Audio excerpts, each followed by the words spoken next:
What's up, y'all? Welcome back to the Reality Kingdom, where we put the real in reality or whatever. Period. Yes, I'm your host, Pharaoh. We are joined by my wonderful co-host, Lee, and my other wonderful co-host. Shout out to the Royal Court, Keely, baby. Hello. Yes. I'm so happy to be here. I'm excited.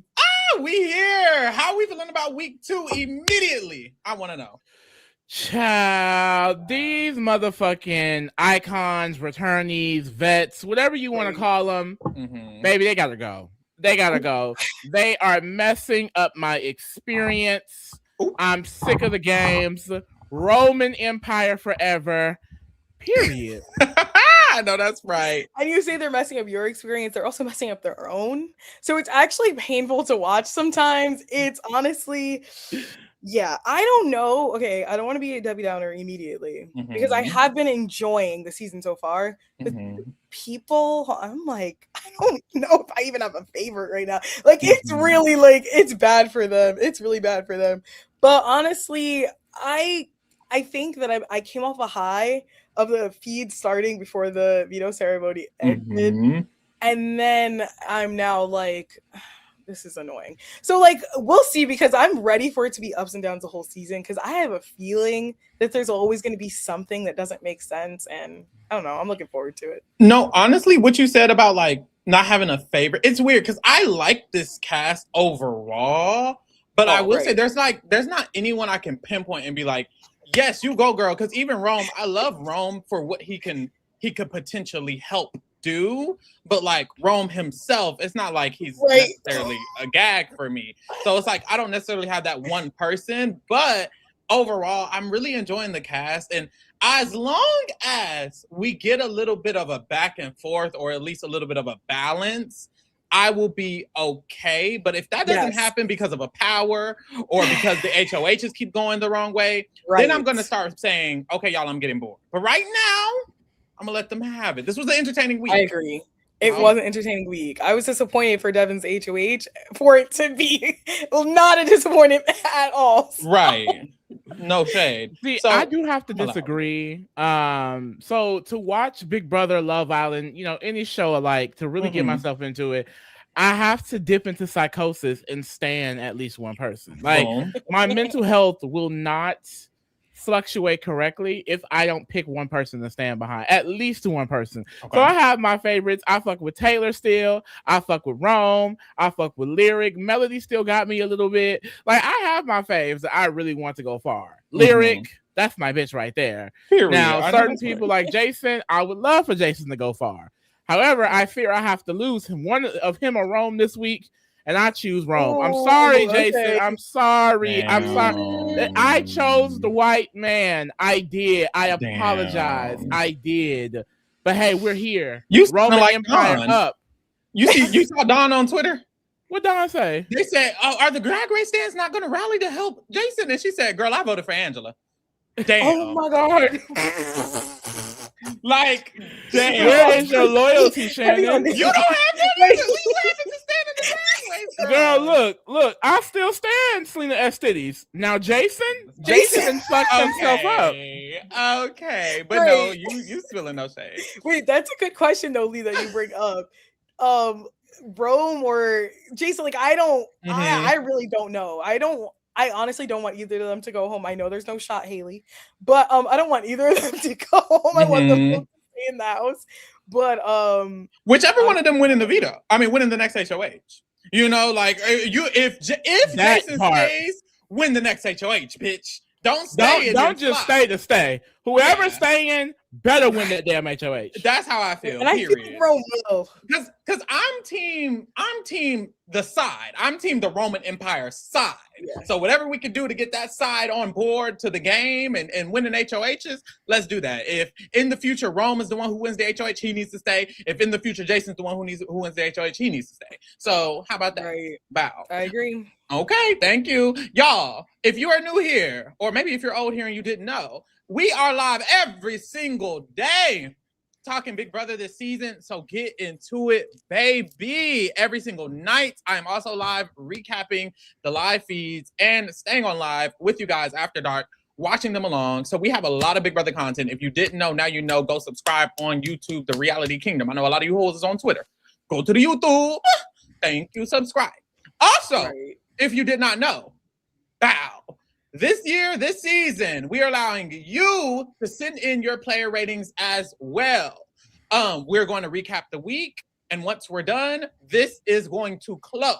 However, if you want to get your responses in for what you want to rate these players, you have to click the Discord link in the description.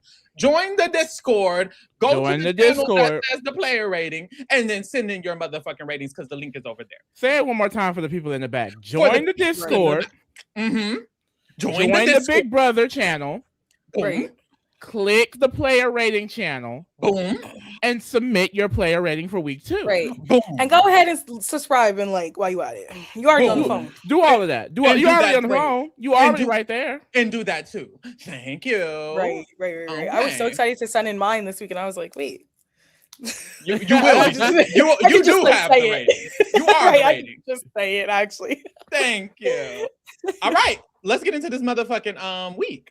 I know that's right. If you did not know, Devins won the head of household. He decided to. Boo! Oh wait, don't got sound effects. You don't need to say it now. Right. Yeah. Hold on. Say it again. Devins won the HOH. Oh. I thought you were going to do it. I thought you were going to. Why you tell me to say it again? I thought you found it. I thought you was going to find it. That was crazy as fuck. Because I'm like, oh, he's telling me to say it again. Wait, okay, do it again. Do it again. I don't even want to now. Do it again. Devins won the HOH. Okay. It's like when like your friend's like, oh, let's jump in the pool, and then they don't jump. I was like, wait, what's going on? Yes. I thought we saw each other. Like, we wasn't good at all. That was actually crazy. But we made it. He decided to initially nominate Jason, Melody, and Lyric, and there's a lot of tea to that. He won the veto. Boo. I don't have it ready. It's like, what is this man doing? Everything. How y'all letting him come in here and win the HOH and the motherfucking veto? On the same week. This is ridiculous. Horrible with power. He's literally. Horrible. He uses the veto on Lyric and puts up Rome. And there we have it. But yeah, it's horrible with power. I feel like, with Devins, we saw, like, I feel like with Sari, we saw, like, the reason why she's this under the radar player that still gets this, like, huge, like, threat level because of the way she plays. Like, I feel like in Big Brother 25, we saw how she would create alliances and then drop this alliance and then go to this alliance and then drop this player here and then move on to this next player. Like, and I feel like that does do well if you can juggle it all, and Sari did a good job of juggling it all until Izzy and Jared did what they did, no shade, and it kind of went haywire. And I feel like Devins, I'm seeing why he always ends up on the bottom of Survivor. It just feels like you shouldn't be someone with power. You should be fighting from the bottom, because at the end of the day, when you're fighting from the bottom, not that it doesn't take a lot of strategic work, but like in Survivor, you get an idol play. You win an individual immunity. You may can get enough votes to survive this elimination. You see what I'm saying? Or someone else is the target so you can survive. Big Brother's a whole different game. And clearly him with this much power, I don't think he don't know what he's doing. Like he's never held this much amount of like power in one singular game, because Survivor isn't played the same way. And I feel like this is why we're seeing him flounder around, because he's used to just being a bottom girl. But honestly, you made a good ass point, because it's kind of like defense versus offense. Some bitches is good at defense, but they're not good at offense at all. And I feel like that's Devins. Devins having the power and being able to have the control, bitch, you're going to flop. But if you're on the defense, you got it. Honestly, someone else in the season who I feel like is kind of showing that to me a little bit is Lyric. When Lyric is getting to know everybody and has to take control of the game, she doesn't really do it. But when she's nominated and in trouble, Mambas locks the fuck in. And I feel like it's just a personality type or just a gameplay style. Some people play better when they're in the defense. You know what I'm saying? And I actually thought you were going to say Taylor, because she's another one. Oh, okay, boom, her too. like when she was like really like with her back against the wall, like, oh, I might go home, she locked in immediately, whether it was awkward, whether it was not the best things to say, she did something and she like immediately. But now that this week that she's not directly in danger, like I don't like what has she done other than look at Rome crazy? And honestly, I should. But I mean, it's just like Taylor, baby, like I really want you to do well. So I don't really know. And I also think another point for Devon's being this bad with power, it's also like, as Cerie said, the game is way too long. There's too much time in the day for him to sit there, have all these one-on-ones, change his mind after every single one-on-one because he likes how everybody's vibe. It's like, it's too long. He's having power for too long. When you play an idol, the most time that you had that power for was sitting there thinking about what you're going to do with it. And you're not going to tell anybody because... So it's like his problem is that there's way too much time for him right now, and he's just, I think it's a fair point because, like, especially in Survivor, when you do something like off the wall and out of the ordinary, like that round, it lasts for like what 1 or 2 days, so not even 1 day if it's a 26-day season. So in Big Brother, it's like he's made this huge move, and now he still has to sit amongst these people. They're not just going home, so you're having conversations, and you're like, oh, well, I actually do still like this person a little bit. And it's like, maybe you should have thought about how much you liked them before you blew up the entire game, including yours. Like, and that's no shade. That's no shade. It's not the move that's as important. I think he views gameplay as the move being important because of Survivor, and I don't blame him. He thinks of gameplay as the move being important rather than the damage control. The damage control is a lot more important than the move. A lot of the times, especially someone who was in his position before this week, you can make like really stupid moves, but it's the work that you do you can make that move an okay move. Yeah, it's a good move. And exactly. I don't know what was this week. No shade. All these people are having real trouble with damage control. Ciao. So Devon's does win this HOH. It's the HOH that actually Angela won on her season. It's the one you have to slide the puck and get it to land on the highest number. And they kind of mixed it together with the HOH from last season where you're like paired up with people this round. Sometimes it's 3 people, sometimes it's 1, sometimes it's 2. It's like this paired up type of situation where they switch around. So they mixed the 2 together. Devon's ends up winning this HOH. Allegedly, he wanted to throw it to Haley, but he struggled to, and he ended up winning by accident. Boom. Honestly, I don't know if I'm happy or I think I'm okay with that because he fucked his motherfucking game up, and honestly, I'll allow it. No shade. Rather than Haley. I agree. I do not want to see a Haley HOH. Because she's gonna be calling bitches ghetto all day or whatever she wants to say. Right. And she want to target Lala and get her out. She want to rile her up, put her as we don't need Haley. We don't need her. Like we said, Devon's does have one-on-ones. He immediately starts talking. You did. The thing about Haley is that I fear she could be so cunty, but no, like I still see the cunty, because like it's different because she's actually a cunt. You know what I mean? Like this is why you were muted. In general though, I live for a personality that's like, fuck these bitches. Like, I don't want to be here. Fuck y'all. Y'all can hate me, and I don't care. I just don't need to see her with an HOH.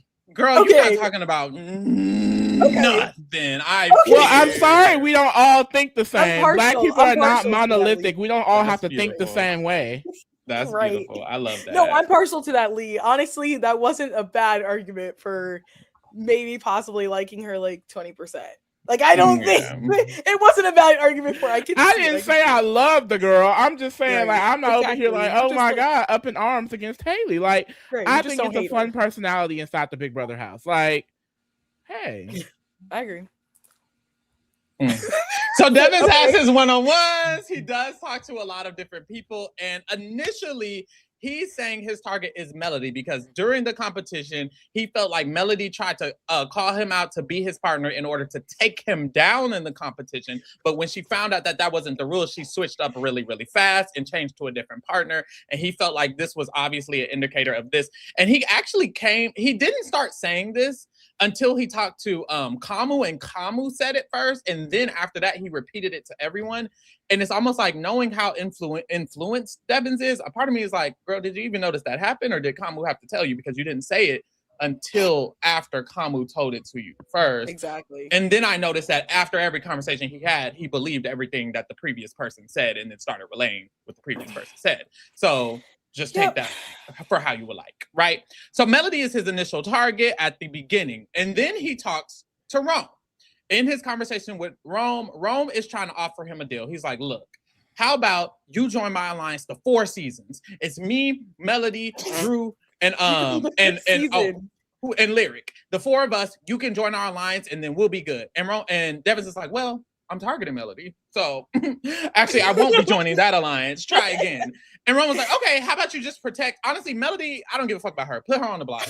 But if you put her on the block, maybe you could just like not touch Jason, Lyric, Lala. Like, just don't trust those people really. And then maybe we could be good. And he was like, Lala, I don't know that I won't touch her, actually. And Roman's like, okay, how about I dwindle it down? How about I dwindle down Jason and Lyric? And Devon's is like, you know what? I could do that.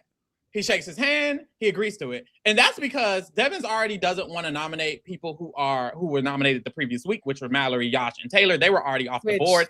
His only options were a certain group of people. And that's why he couldn't just give out his hand to Melody and Lala, because he limited himself to only fucking 5 fucking people as options to begin with. Literally. Which is that's so random that's the one thing he stood on this week. You know what?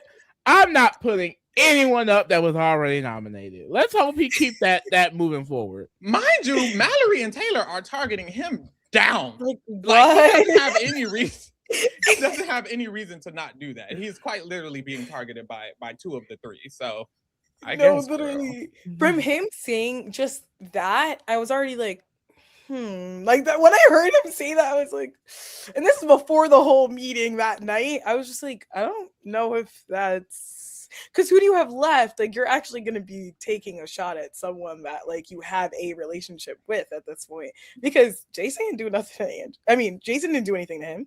And so it's like, I already knew, but then once we got that meeting, I was like, oh, he's going to be correct the whole time. I thought it was going to be more like Frenchie, like I'm going to do this, I'm going to do this. I'm not putting up the blacks and the women. But then it ended up actually being the opposite, where he was stuck on the stupidest plan ever. So I have been very surprised with Devon's this week. Because even the fact that he genuinely, that's the thing, y'all, he genuinely agreed to this plan because he talked to D and he told D after this that this was the plan he was going to go with, and he was not going to put up Rome, Jason, and Lyric in order to gain favor with Rome, which is crazy because Jason was caught actually talking to people about targeting Devons, and Devons had agreed in this moment to genuinely not nominate Jason and Lyric because Rome made this plan initially. And it's like, oh, okay. And it's like, even that POV, right? Like, he kind of just allowed Rome to come in and make this deal. Yeah. When Rome came in, why aren't you making the deal? Why aren't you facilitating the deal to be You're had? the HOH. You're the one who kept talking to Rome to have this relationship. It's not like Survivor where I have this relationship and I can use this number to save me the next vote. They probably won't vote me out next round. They'll help me with a 3-3-5 vote, you know? But in Big Brother, it's different. Like, you allowed him to come in, make this deal. You accepted the deal. And in a way, I feel like he put himself in this like underdog mindset by being like, oh, he just came in here and tried to do this. No, he has to go. And I'm going to turn on him, and I'm going to put all 3 of them up, and I'm going to put on a big show because he just tried to come in here and run my HOH. It's like, that isn't really what happened. Like, you sat there and allowed him to come in, and you didn't facilitate any type of deal. You just accepted his, knowing damn well you're protecting people that want to target you. You didn't have to say yes to that deal. Jerome seemed very open to at least him and Lyric being safe. Yeah, at least you could have opened him down to him and Lyric. But he also doesn't control your nominations. The fuck, like, he doesn't have a choice. If Devons genuinely wanted to protect Rome, he could have just said, "I will protect you because we have a relationship." Yo, girl, don't talk. Mind you, He literally said that. He did mention to him that your girl don't talk to me, so I don't know that your girl will be safe. Stand on business, King. Devins is just too easily influenced, because if it was me, I would have been like, honestly, honey, Lyric don't talk to me. You talk to me, so you're good. But Lyric's not going to be good. If you play the veto and take her off, hey, you ate that up. But honestly, at this moment, it's not given that I'm not going to put up Lyric. Because the fact that he even wanted to put up initially, because he took this deal, he wanted to put up Medley, Lala, and then he was going to go back on his deal and put up Mallory anyways. I'm like, bitch, that's 3 people from 2 different sections of that side. You probably should have just chosen one section of the opposing side and then made a deal with the other one at bare minimum, right? Yeah. Girl. And I think that no matter what, like, what you're saying is right. Like, he could have just, like, told Rome what was going to happen, and if you want to do that with Rome, whatever. But I also think that Rome and Lyric are on the block, or Rome and Lyric are not on the block. Yeah. Make a decision. Like, he just don't know what he wanted to do, and it's like, why? If you had such a clear vision when you first won, and even to his face, you'll tell him, I don't know about Lyric. Yeah. Then why would you even allow this to be like? What are we doing here? Exactly. Just put him up. Just put him up. It's not that, like, you had no idea how he's gonna do. He hasn't been 1 or 2 in these competitions, so why are you even? Exactly. No, you're spilling. So it gets worse. Angela comes up to him, and she and Dee had already spoken downstairs with Barrett and Drew, actually, and they agreed, actually, he should be backdooring Rome. This is what Dee wanted. Dee did not push this in her own one-on-one. She actually just agreed with what he said. Then she went downstairs and told the rest of the group, wait, we should be targeting Rome. He's very smart.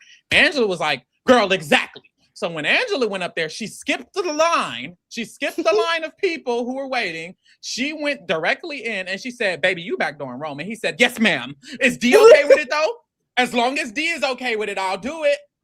And she said, and he's okay with it. And that's the thing, too. Like, and I feel like this still could have been a good play from their side, too. It's just, I don't understand why the foundation of the alliance isn't stronger than what it is. Like, why are we just allowing him to go in there and make deals to protect a portion of the game that you don't necessarily want protected in the first place? D, why did it take Angela to go up there and say that? Why didn't you just say that in the moment if you did not agree? Like, I just feel like it's a lot of, like, rechecking with each other and reassuring and just only socializing with each other. And it's like, what else are y'all truly doing as an alliance? Picking with Lala and Taylor to make the house dirty? Like, I'm just trying to figure out, what is the alliance moving as a whole? Like, they're not moving as a unit, in my opinion. Yeah, and the gag is that Drew was initially the only one trying to get them to move as a unit, because he was like, are we going to do the parachute thing? I'll grab a parachute. Is that what we're doing? And then obviously they can't execute that, so they didn't do it. But the issue is that they kind of started leaning into that, because Devin's quotations parachute was Rome. And it's like, in another world, it should have already been discussed that Rome was the next target. If Angela, D, Barrett, and Drew all already felt Rome should be the next target, why wasn't that already something that everyone in the alliance knew going into this week? It's as if Devins didn't even know that was a thing until y'all came to him about it. And it's like, why not? Y'all should have already pre-planned this. This is what we see when it comes to alliance structures with onions and etc. It's like they have a boot order that they're ready to execute. And here it just seems willy-nilly. They don't even know who they're targeting next. One person said Melody. The other person was like, oh, the other person who stays between Jason and Rome. The other person was like, Lala. They don't have a consistent, like, thing. And then they're also not doing the parachute thing.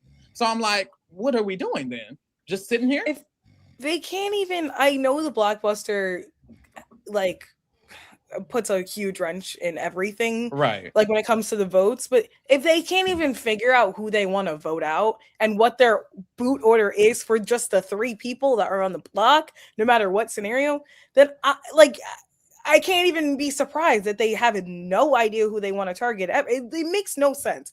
How you guys kept talking about, I want to win age weight, I want to win, I want to win, I want to win, before, as like at the end of like Dee's term. Yeah. But you guys don't know what you want to do with it? No idea. And then Devins, why did you win if you were just going to target people who actually are good with you? Like, I don't really understand. Like, you could have actually had someone else do that. And you, I guess he was trying to throw the hate. But no, this nigga said, this dude said he tried to throw it and he got like a 60 or something like that. That's throwing? Like, you could have, mind you, if y'all were going to vote out Ashley, everything that happens that I'm about to update next is insane. And then if everything that happens after this is gonna happen, why not just throw the puck on the ground and let Haley get it immediately? Like, you tried to pretend you weren't throwing it to Haley just to do this? Just throw it to Haley. Why do Haley doing this would have been amazing. This would have been good for all of their games. Because then they would have all targeted Haley, baby. Now they're targeting you. There was a whole conversation on Feast today with Taylor, Lala, and Lyric about how this nigga needs to go. Ooh, yeah. And I can't do like how cocky I feel like they got this week about the move. Like, we're gonna cause so much distrust, and we're gonna break up this house. We're gonna split this house down the middle. It's tribe versus tribe. It's like, it's never smart to be the one that divides the house because you're now seen as the leader of it.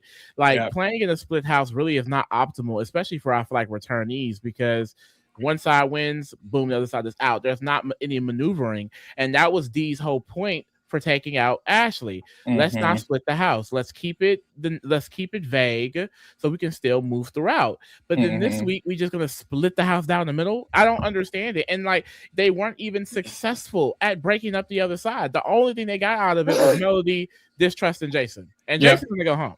So what did you really get out of it? Yep. And then especially, sorry. Go ahead. When you're targeting full side before there really even is sides, you're solidifying that side. Yeah. Because that side to begin with was not really like they're on the side because you have a side. Yeah. But they're what's left over.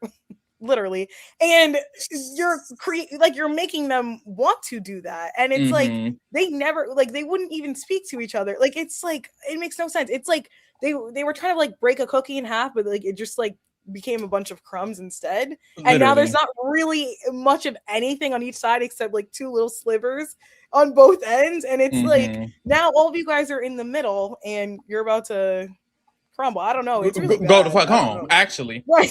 Exactly. But yeah, let's get into it, because after Angela convinces him what he she actually tells him all three of his nominees. Initially, he wanted to nominate Melody, Mallory, and Lala, and Angela's like, don't nominate Lala. He's like, okay. And then she's like, don't nominate Mallory. He's like, okay. She's like, nominate Jason and Lyric. He's like, okay. Angela literally selected all three of his nominees. So he decides he's nominating Jason, Lyric, and Melody, and he's going to execute this Rome plan. And then he starts getting really hyped. He gets real hyped and excited. He starts getting giddy and kiki-keying. He's kiki-keying with Angela. Dee ends up coming up. They're all kiki-keying. Drew comes up. They're all kiki-keying. And then they're like, fuck it. Let's just get the rest of the alliance, lock this shit in, and we rocking. Boom. Mind you, it is very late at night. Most people have already done their one-on-ones. Most people have went to bed. So at this point, everybody's laying down, and they're like, well, shit, Chuck is up, Haley's up, we're already up here. Y'all just need to wake up Kamu and Barrett. Dido goes downstairs to the have-not room where Lyric, Rome, and Jason are trying to sleep, opens its bright-ass light up, taps on Kamu, tries to wake up Barrett, doesn't do it. Angela goes back, wakes up Barrett afterwards. They wake all of them up. They literally are walking past Rome, Jason, and Lyric, Angela, and Barrett, to upstairs to the room where all 8 of them are conglomerated, creating the Toolshed Alliance. Such a stupid ass name, a stupid ass group of people. Like, I'm so sick of it already. Like, I need someone on this other side to win HOH and burst their fucking red bubble, bitch. I'm fucking sick of it. And then what? You know what's so crazy?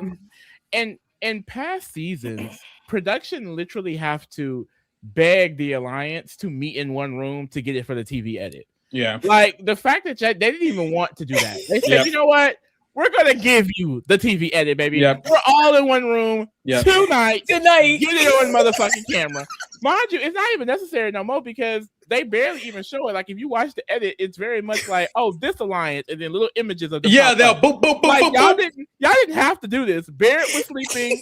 Kamu was sleeping. Let them sleep. Let them know in the morning. Like, the fact that they went and got them, walked right past them multiple times, and then just acted like nothing was going to happen from that. But you know why? It's also because in that moment they decided we're blowing up the house. We're splitting the house. Yep.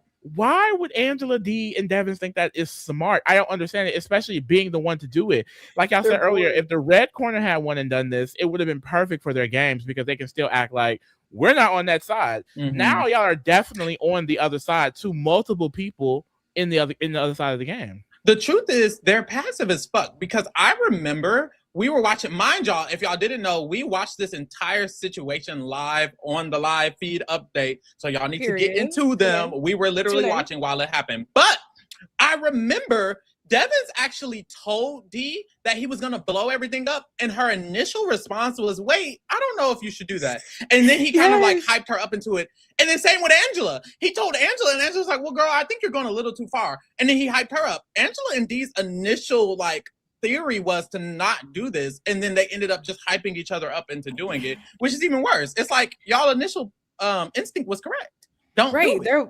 They're bored as hell. They got a serotonin rush. They bored from him saying like, "Oh, something is gonna get interesting." Yeah. And I feel like pretty much immediately, I don't think they really said it, but pretty much immediately, all three of them seemed like, "Damn." Yeah. Like you know when you like you drink and you drunk, and then the next day you're like, "Damn, I thought I was having fun, but." I feel like that was kind of embarrassing. Yeah. Like that was the little like I was delusional. Like it's not as fun as I thought. So they're so bored, and it's like don't be so bored you start ruining your game because now literally like it's not that serious. And this is when we get the iconic Rome pulling up the chair, sitting there waiting, and then he goes back downstairs. He actually checks all of their rooms to see exactly who was up there. My king, my king. And I cannot wait until he wins this blockbuster this week, y'all. Like, I know that's right. Oh my god, it's finna be. Yeah, he's getting that power. And then baby, I saw Facebook and those Instagram comments. They're done. They're done. They're done. Okay. No, because the girls was calling it bullying when they didn't answer the door for him too. Baby. Oh, okay. Why did my power go out just now? Ooh. Not that. Wait, I'll be right back. I'm gonna find like that one scary movie. They gonna get her. But no, and that's what happens when you speak on the it's gonna be so nasty. It gotta be a cold day in hell for me to be standing a white man and being on the same side as Facebook Karens. Bitch, a cold day in hell? It's a cold day in hell. Okay, it's freezing down there, bitch. Okay, because I would have never expected to be here this season. Child. So they walk downstairs, single file line, in front of Rome, Lyric, and Jason, acting gooped and gagged.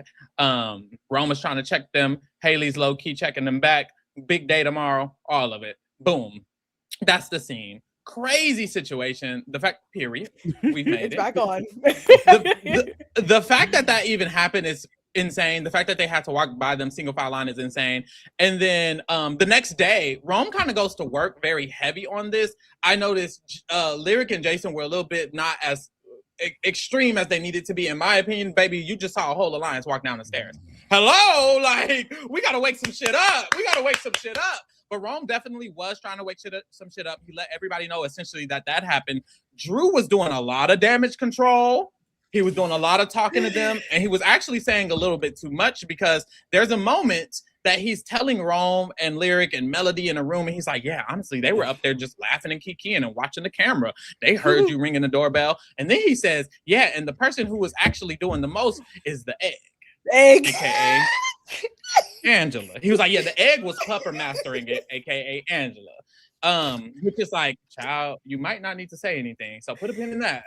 I mean, at this point, like with Drew, I'm not even like concerned about what he says or does. Like, I've accepted that he's one of those people like Matt and I from the Mafia. They can just say and do whatever, and people are just going to be like, you know what? I believe him. Like, even though with all the talks of people distrusting him this week, I don't believe any of them are going to target him. I don't see any of them targeting him for real. I don't see any of them actually going against them. I just feel like, of course, the talks are in the air because he's so like all over the place. Mm-hmm. But I feel like at the end of the day, no one's going to say, other than maybe Angela, is going to say, let me get this man out. Yeah. Wait, but that's true. It's like his position. His position makes it almost impossible because he's pretending and he's the only one willing to pretend. Barrett doesn't even pretend. Barrett sat there with the tool shed side the entirety of the rest of the week after this. Because Drew's the only one pretending, it's like, well, girl, I guess we can't nominate him. So it's like, I think you're right. I think he's just going to end up fur in the game because it's like, well, girl, he's the only one who's pretending to be on this side and he's obviously on the other side. So we have to take out everyone else. It's like, it's just a good position, honestly. I just don't understand how it's not obvious that he's playing both sides. Like, y'all have all the information. Yeah, I think it is too. Though. I think that's why Rome is throwing his name out. Right, I think he just, as you said, Pharaoh, I think it's just a position. Because everything you just said is correctly, but once again, they're just not going to target him. I think if he's on the block, though, he's done. Because I think that no matter what, he's the bottom of that line. Mind you, there's people who should be the bottom. There's people who should be bottom. But I think he's the bottom of almost both sides, even though he's in the middle of the house. Like, I don't know how to describe it. It's just like, at the end of the day, he has so much distrust around him because obviously the person in the middle always does. It's just funny that it's happening week 2. Yeah. Because it's almost always going to be well, if you're telling me this, then what are you doing to me? And he's never going to get that away from him. But also, I don't think, as you said, because he's pretending, there's no reason to target him right now. He's not going to be a target, but he will go home if he's on the block. So I don't know how I feel about him. He's the issue is taking him out would be like taking out James and BB6. It's almost a waste of the week. It's split. You can't if Mallory won HOH and took out Drew, I would be like, well, you're kind of stupid.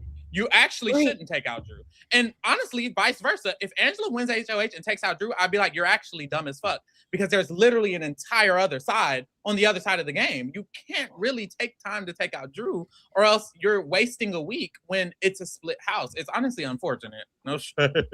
I agree. Yeah. I agree. I hope y'all are right, definitely, because I respect his game, but I just know he's just someone that I get annoyed by watching Big Brother, because it's just like, he's a mess. It's like, why can't y'all see that he's the problem? Like, I need it to be a vocalized thing that he needs to go next. Okay, he don't need to go next.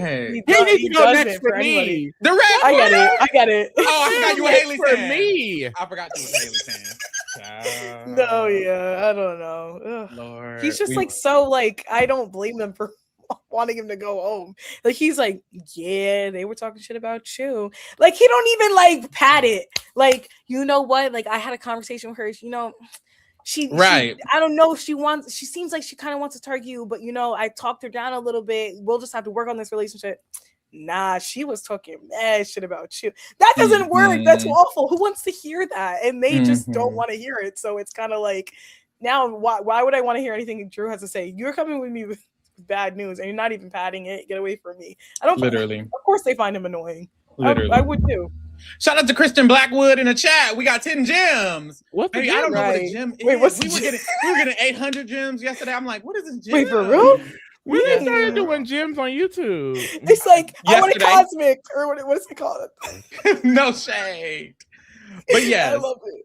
So after this, we get to the nomination ceremony, and Devin's like he said he wants to blow shit up. So he lets them know at the ceremony, look, Melody, Lyric, Jason, I'm nominating you, and Rome, you said that you didn't care if I put up Melody, and to my surprise, Lala. The only people you wanted to protect are Lyric and Jason, and I feel like I gotta take a shot where I gotta take a shot. Boom. Girl, Jason stands up. No, he doesn't stand up yet. He says, oh, lies. Angela says, right, because you're running the HOH, Angela. Bitch, please. Yes. They put on the show. I'm sorry. The nomination ceremony, they really did. Baby, we didn't even get to finish seeing it. We don't see it until tomorrow. It did. Which is so irritating. I saw it on the feed. As did I. Hate this messy bitch right here. This messy bitch. Messy bitch. I'm the messy bitch. I'm the messy bitch. When Angela said, bitch, please.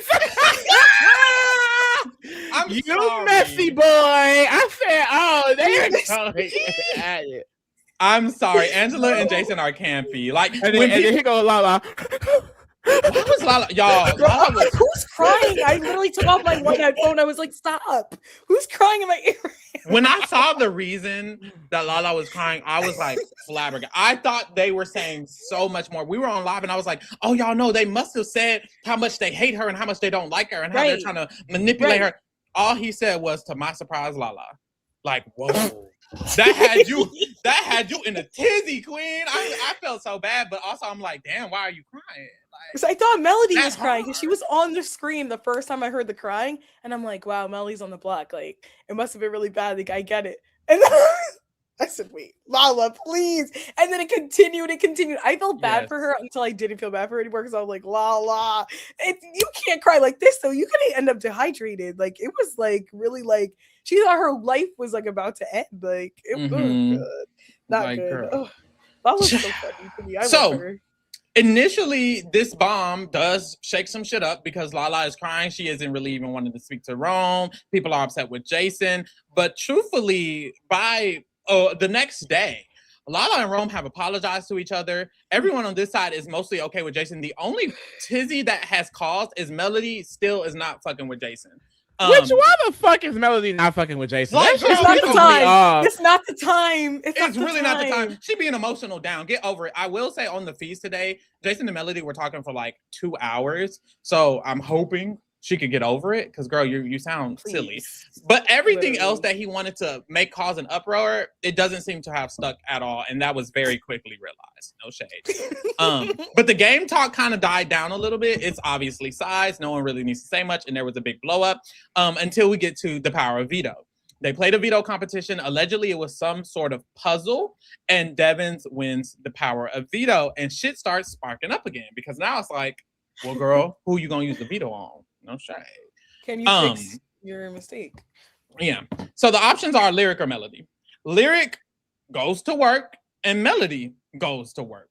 Let's talk about Lyric because Lyric's approach is to pitch to D. She's like, girl, let me go to D and let me ask D to talk to Devins for me. And then let me talk to Devins myself. And let me kind of go that route. And then I'm going to separate myself from Rome. That's kind of her play is to kind of use D as much as she can, which girl, we see it was successful. She kind of ate that shit the fuck up. She did. And I remember people kept saying that D had a relationship with Lyric. And I'm like, well, how deep is that relationship? But it seems to be really beneficial for Lyric this week. But I remember you talking on the live feed update, like, how beneficial is this relationship for D?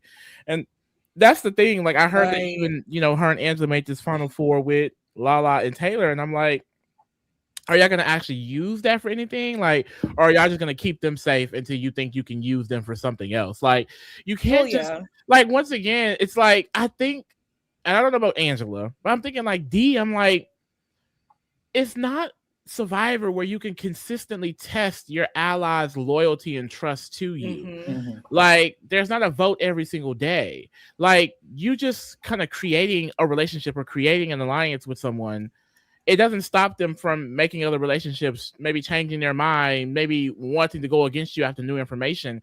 It seems like a relationship is started and then nothing else builds from there with every single people in this cast, honestly, except Drew when I think about it. Like, I feel like Drew does have deeper connections with people. It seems like everyone else in the crossover alliance is like, they're making these connections and then what? You know what I mean? Like, I'm thinking even like them with the red corner. I'm like, how often do y'all even speak to them necessarily about social game? Like, I feel like I only see the crossovers talk to each other majority of the time, and then Drew is the one who's kind of speaking with other people. And it wasn't even until this tool set form that finally now D and Angela even talked to Haley and Chuck and them. They weren't even talking to Haley and Chuck and them for so long, like you said. It's like now they're barely starting to do it today, and it's like what's going on? And I do think, I don't know what it is, but it does seem like an overestimation. I think D overestimates how much her connection with Lyric is going to pay off because, mind you, once again on the feeds, Lyric is talking about how all three of the icons need to go. Girl, you're not eating. And also, Lyric is telling Rome your tea. Lyric told Rome today on the feeds, by the way, D is the main one pushing for you to go home. She's not helping you, queen. You just got this girl off the block and she's already the next day not helping you. Like, it's not really a mutually beneficial relationship, which is why it's like, although I think D benefits, or I think D is hindered the least by the move, it's still not beneficial for D necessarily. I just think she's the least harmed of the three of them. And it's like, well, girl, is that enough? Just to not be the most harmed, but Devins will go? Which is really sad because, I mean, the fact that your side has HOH and everybody was harmed, except, like, it's like, the competition to be the least harmed is actually outrageous. And then also, I just feel like, as you said, Lee, like, I feel like that was a really good point to bring up, like how these relationships are not tested. I think that's another problem D has. Like, yes, she's incredibly insulated right now within her own alliance, and she has the most connections. Like, around the house that where people actually trust her. So I think this is good for her right now, but very quickly it's going to be very bad for her and her own allies being targeted right now too. Like, just because you're the least likely out of the 3 icons to go home doesn't mean that that's not a really bad thing for you. Because when your own alliance turns on you, because there's the Drew and Barrett, then there's the 3 icons, and then the MAGA 3. So it's like, you don't want to be in a 2. You want to keep that 3 status. So yeah, I don't know. It's not looking. I think her longevity is a little bit getting shakier rather than the right now. And truthfully, Dee and Angela, or Dee specifically, I'm not going to speak on Angela. Dee is also too passive because she really, really wants the veto used on Lyric. And initially, she's able to get it to where it's landing on that. But it all gets taken away within a night because Dee doesn't do enough active pushing to Devins. When she talks to Devins, she's like, oh, so what is it that you want? And then Devins will say, I'm not sure. And she's like, oh, yeah, I guess we're not sure. And then the next day, Melody does a great job pushing to Kamu how separate she is from the rest of the house and pushing the same thing to Drew. And then Drew and Kamu fully convinced Devins to all the way use the veto on Melody. And the gag is, I don't think the reason he went back to Lyric was Dee at all. It was Rome. Rome went to him and made a deal with Devins about, if you take the veto off of Lyric, then I will be nicer to you about targeting you. I'll just nominate you, but you won't necessarily be my target, but I will nominate you. And that's what convinced Devins. And why would that be enough? Like, oh, I'm going to put you up, but you're going to be my target. Like, what do you, like, mind you, he lied. What do y'all really think it is with Devins? Like, I don't get it. Like, to the fact that it seems like every conversation you have with him, he switches his mind. Like, I just thought he would be like a better player than that. He's so easily like swayed. He's so easily. I never watched him play Survivor, but from what I knew, I didn't think it was gonna be like this. Like, I'm kind of like not gagging at all. It's kind of weird because on Survivor, you would think it would come up. Being convinced is a common thing in Survivor. Right. So it's like you would think by now it would have come up, the fact that Devins is easily convinced. But truthfully, he's always on the bottom. So part of me is like, maybe that's why it hasn't came up. It never mattered to convince his ass because he's in the bottom of the motherfucking vote the whole fucking season. True. And it's like, we see this and it's like, girl, what the fuck? So yes, Rome makes a fake ass deal with Devins and Devins believes it. And Lyric also makes a deal with Devins and she says, I'll never nominate you ever for the rest of the game. And Devin says, I believe it. I don't think Lyric is capable of lying. She'll never nominate me for the rest of the game. Which is crazy. So he thinks if he takes off Lyric, he gains 1.5 people, which is Lyric fully and half of Rome. But if he takes off Melody, he only gains 3/4 of a person. He only gains 3/4 of Melody if he takes off Melody. So he would rather gain 1.5, which is Is this slavery, man? I was gonna say 3/5. No, not 3/5. Like, what the fuck is going on here? Like, he's wrong. He's weird. I'm like, the first thing I thought of was, well, he can't do 1 for 1. He can do 2 for 1. Like, no shade. Keanu, like, it just was like, oh, this can't be. But in this case, he's serious. He's dead ass. At least Keanu and Vinny made that up. He's serious. He's dead ass. Like, oh god. Child.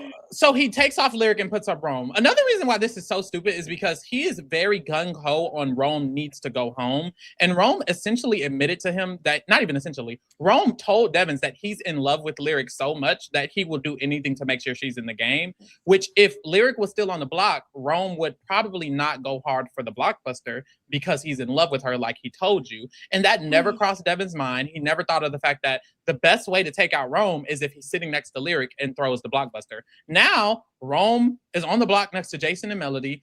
He could win the blockbuster the same way he won the safety week motherfucking one. And then now Rome is still in the game with Lyric. Yeah, and I feel like that's something we've talked about before, like off the podcast. Like, that's something that's important because you never can gauge how much something motivates someone. Like the fact that Lyric is not an option to be eliminated, he's going to be so much more motivated to get himself off the block. And he has nothing blocking that. If you put something in front of him to block that, then he could have been unfocused. Things like that matter. Like the idea of blindsiding someone and then playing HOH so they can be frazzled. You know what I mean? But in the same sense, it can make that person so activated, and boom, they go and win it, which we've seen happen in Big Brother. Or like even like uniting an alliance. Like if the left side was more united, I would feel stronger about one of them winning HOH, because when you have a united side, everyone with this common goal, then it's like, okay, we're gonna go out there and we're gonna do this. So like that camaraderie, that sense in the air of something, it's like it's really important because it can change how much momentum and passion you're like doing the thing that you need to do. Yeah, he has nothing to lose. He thinks he's going home, so that's the other option. I think another point to your note is like you said, uniting the other side. The reason that taking Lyric off is even more dumb is because you're leaving Melody on. Melody is the only person on this left side who genuinely would nominate someone else on the left side, which is literally a talking point that Kamu and Drew were saying. Melody is not as close with them because she does not talk to them enough. She genuinely would nominate Jason, which is why she should be the most safe. It is to the point where he went up to Angela and said, girl, maybe we should vote out Melody. Girl!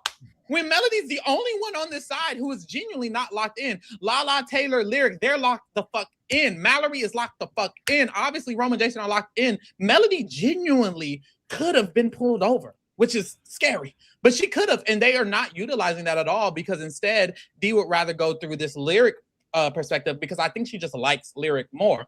And it's like, that's when you have to take out the emotional and social connection to someone and think about the actual strategic benefit, because Melody is much more strategically beneficial since she's much more easily convinced to go against these people because she doesn't really like these people enough, unfortunately. Right.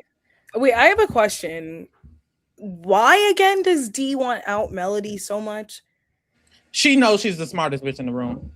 Or she said she's the smartest in the bitch. That's the thing she's actually said. She's like, honestly, I think Melody is just, she's like, I think Melody is just the best player. She's one of the better players. And she clocked, no shade. But it's like, I'm also trying to figure out, maybe they just don't want HOH, but at this point, like, y'all set the game up to where you need HOH. Like, Angela and Dee, like, y'all have a relationship with Latrice and Taylor. Dee, you have a relationship with Lyric. I know Angela has a relationship with Mallory. Y'all want Melody gone. Y'all want Melody. Y'all have a relationship with Jason. Who are y'all gonna nominate after this week anyway? Yeah. Unless y'all just throwing it. Like, they need to hope that the tool shed, or I guess maybe Yash at this point, win. Because if not, they are gonna be fucked badly. But Drew is the only person, which honestly, Drew might arguably be one of the better players. He might be the best player on this the tool shed side, because he's the only one walking around. Y'all, we can't all throw it. He's asked everyone, are you throwing it? Dee said she wants to throw it. Barrett said she wants to throw it. Angela is telling Barrett to throw it. Devins can't play. Kamu and Chuck want to throw it. So it's like the only person genuinely going for the HOH is Haley. And it's like, we don't need that. And we don't need that. But also, girl, 1 versus 7, she'll lose. And that's the thing. That's what Drew is worried about. But Dee, you should be worried about this. Angela, you should be worried about this. Y'all should be concerned about winning. Dee is wanting to throw. Dee genuinely wants to throw. And it's like, okay, but I get why she wants to throw, because she has all of these seemingly connections, which, mind you, they're all going to nominate her. She just won, but like you need to be safe too. Yeah. Like, I don't like, you need one of your allies to not go home. I need Devin going home bad. Yeah, it'll happen next week. So going into this eviction, currently everyone is going to say, well, not everyone, but it seems like Melody will be safe in either situation, and Rome will go home in either situation as of now. Girl, but put a pin in it, because Dee and Angela could do anything. Right, literally. And then Jason and Rome, let's say Melody wins. Do you know, like, seems like Rome going home, ain't it? It seems like Rome is going home. Regardless. Well, Rome is probably going home, but because Dee and Angela also kind of low-key have a connection to Jason, even after messy bitch. So, like, I don't even think they'll flip on him. Okay. All right, y'all. Let's get into the ratings. Go ahead. I do have something really quick to say just happened. Why did Angela tell Haley and Chuck about her alliance with Lala and Taylor. She did do that. And What? Because it was always nothing. Why did she say why she was telling them? No, she did talk to D afterwards, and she was like, having well, girl, regrets. he was like, well, girl, we might as well tell them the name of it and everything. And Ash was like, no, because I only told them a little bit. And D was like, well, girl, if you told them, we might as well just tell them everything. And Ash was like, well, no, I only told them a little bit. I didn't really tell them that it was a thing, but she did. I heard the conversation. She did. And she's like, basically saying like, she's weird. She's real weird. Now y'all just gonna throw them, get them fucking put up on the goddamn block. Like Angela is so weird. She's weird because she was like, oh, it seems like they don't have a home, so they're trying to be in with me and D, and she's weird. That's really weird. The issue is that they genuinely think she genuinely was telling them that she thinks she can convince Lala and Taylor not to target Haley. They are overestimating their influence. They think they can convince Lyric not to target them and convince Lala and Taylor not to. You cannot. Lala, Taylor, and Lyric just had a conversation about targeting all three of you hoes. It's not going to happen. They're not as easily convinced as I guess they're assuming. I don't know why they're even thinking this. Like, baby, they got y'all clogged because y'all did this. Because y'all walked downstairs. Because you did it. I can't with them. I need them to get their bubble burst. Next fucking week, I need all three of them on the fucking block. Whatever HOH puts all three of them on the block is what the hell I need. Period. Here we have it. Week 2. At the top, we have what we rated them week 1. We're finna get into week 2. If you didn't send in your response, ciao. Oh well, but the kingdom does have their votes in. Let's start with Ashley. Keely, overall, what would you rate Ashley? Oh God, Ashley. I really liked her. Let me start with that. Okay. So, but she was like really bad at this game. And honestly, like they kind of like they low-key set her up, but like she still didn't do a good job with the information they set her up with. So I'm gonna have to give her a 2.5 because I like her. Okay. That's the only reason why she's getting a 2.5 because the 0.5 is because I like her. Yeah. Lee, how you feeling? Child, it's a 2. There's not many more thoughts for Ashley. Beautiful gowns. Very kind. I'm gonna give her a 1.5. That's what she said in her exit interview, right? Yeah, I might just give it a 1, but I'm being kind. Damn, was it that bad? It was horrible. Watch. The fact that she had no allies. What are you doing? Total Drama says, to be real, D was HOH week 1. Why should she win HOH twice? She shouldn't, but she also shouldn't have walked downstairs with 8 other people and declared war on a half a side. When it's split, win the HOH. Actually, I don't even know why she needs a 0. I'm sorry. No shade. Like, wait. Because why are we doing so high? What are we doing? I thought it was a 2.5, and I was like, wait, this is the likability's carrying heavy right now. That's not okay. She getting. I'll give her a 2 then. Let's do the 2. I'm sorry. I'm sorry but I just was like, wait. No shade. All right. It's really bad. For the people in the game, we have Yash. Lee, how you feeling about Yash? Yash, from my understanding this week, he's tried to make an all guys alliance, which doesn't seem to be going anywhere necessarily. He's not getting any real information from the people who he's trying to make it with. It's with Barrett, Drew, and Devins, right? That's correct. Child, when did you ever talk to them for real? It's annoying because Yash is one of those players that's like, you're clearly on the side of the house, or you need to be on the side of the house that's, I feel like, better for you and your end game. Yet he's choosing to try and suck up to the power. And he's one of those people like, it's not going to work because he's seen as too threatening in this game. Like, no one's ever going to actually share information with you. Like, if anything, they're going to use you. But this doesn't even seem like the alliance that wants to use people. They kind of are just, linking up and going against the other side. So I don't know. The fact that I think he's more concerned about this whole guys alliance and things like that, and not what's actually happening in the current game. Like the information that all of those people were in that room, isn't he privy to that information? Actually, I don't remember anyone telling him. And it's like, if you're not even privy to the information, where are you at in this game then? Yeah. Because I thought he was privy to the information, but if he's not privy to it, I'm still like, what the fuck? Because why do you not know when everyone fucking knows? Yeah. Like, so I don't know, Yash. I just feel like it's not the best. I don't think it's like the worst right now. It doesn't seem like he'd be targeted necessarily, and I do feel confident in his competition ability, but I'm just not seeing like much. I'm not seeing enough gaming for me. So I think mainly for like the positioning, I'll give him a 2.5, maybe a 3. Should I do a 3? I'll give him a 3. I agree with the 3, everything you said. I think his positioning is honestly pretty good because there's no reason to target him for a while. Like, it's essentially split, and essentially he's the only one technically really in the middle. So I think for a while it just won't make sense for someone to target Yash, which unfortunately might get him really far in the game, because it's like, when will it make sense to target Yash? There's so many other people that you need to target because they're more relevant to the gameplay, which is why I do feel like the 3 makes sense. But girl, no thoughts. Right. Okay, so funny enough, when I was making my notes for this podcast, I rated the whole cast. Yash is nowhere to be found on my notepad. Ooh, like, Lord. That's how little, like, I actually forgot about him. So, and I'm telling you, everything you guys just said is correct. He's just not really in the game, and I guess he's trying, and I guess he won't be targeted, but he's really hopeless. But because he's never going to be a target, I will give him the 3, but I really want to give him lower than that. But I'll give him a 3. The Kingdom has given Yash a 2.5. They're not fucking with it. Period. Real. I'll allow it. Next we have Haley Chow. I'll go first. Haley, unfortunately, her game talks now matter because she's in the tool shed. She does have an alliance. Her and Dee are pretty close. She does have connections with Chuck and Kamu, who wouldn't want her to go home.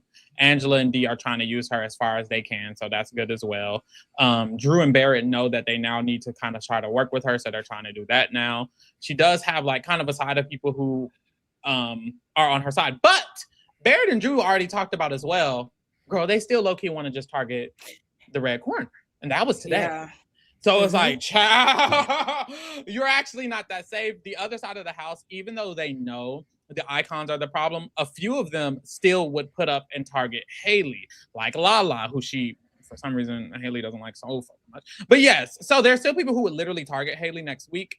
Actually, a few people. So that's not good either. I do just think she's like more in the game and she has more room because they have solidified a side. But it's just not good because some people in that side don't want her in the game and all the other people on the other side don't want her in the game. And then I'm thinking of a world where the icons are nommed. Bitch, all it takes is one of them getting vetoed for either Haley herself or one of Haley's close allies to get nominated instead. Yeah. And it's like, girl, you could go home next week. I'm going to give her the 3.5. Not a fan. Keely. I'm going to give her a 3. I agree with everything you just said, but she's like not well insulated at all. Like, people within her own side want to target her.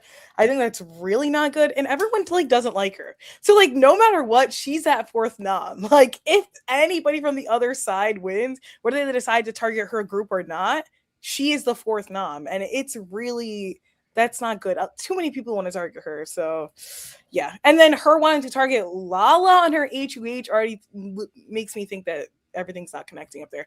So she gets a 3. Period. Lee, how you feeling?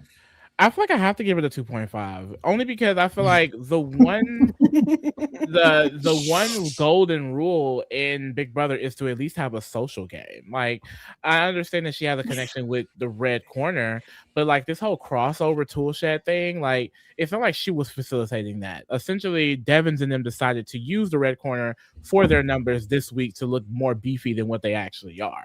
And then even with that, Chuck and Barrett are still, Drew and Barrett are still talking about potentially targeting y'all, and best believe she will probably be the main target on the block because the entire house hates her. Everyone on the other side, including Melody, will probably nominate her. And if she's on the block on the eviction night, baby, she's gonna go home. Like, I can't see how she would even have any votes to stay because she doesn't really talk to anybody. The people she do talk to don't even like her. It's like, I don't really see a lot from Haley at all. So it's a 2.5 for me. Mm-hmm. Yeah. The Kingdom has given Haley a 2.5 as well. Lee, you saw them. Child Jason.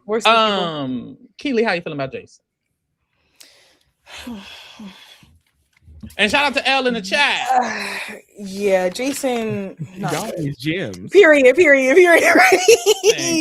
We bling it. But Jason, I'm gonna have to give him a 2, and a lot of that's because I like him.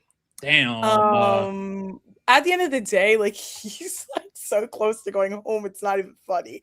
And I still think that he has a lot of chance of going on the block. Even people on his own side want to target him. Once again, it's another person. Not good. Not good. Poor Jason. And he should not have been in this position in the first place. That's my number one problem with him, because he did this to himself.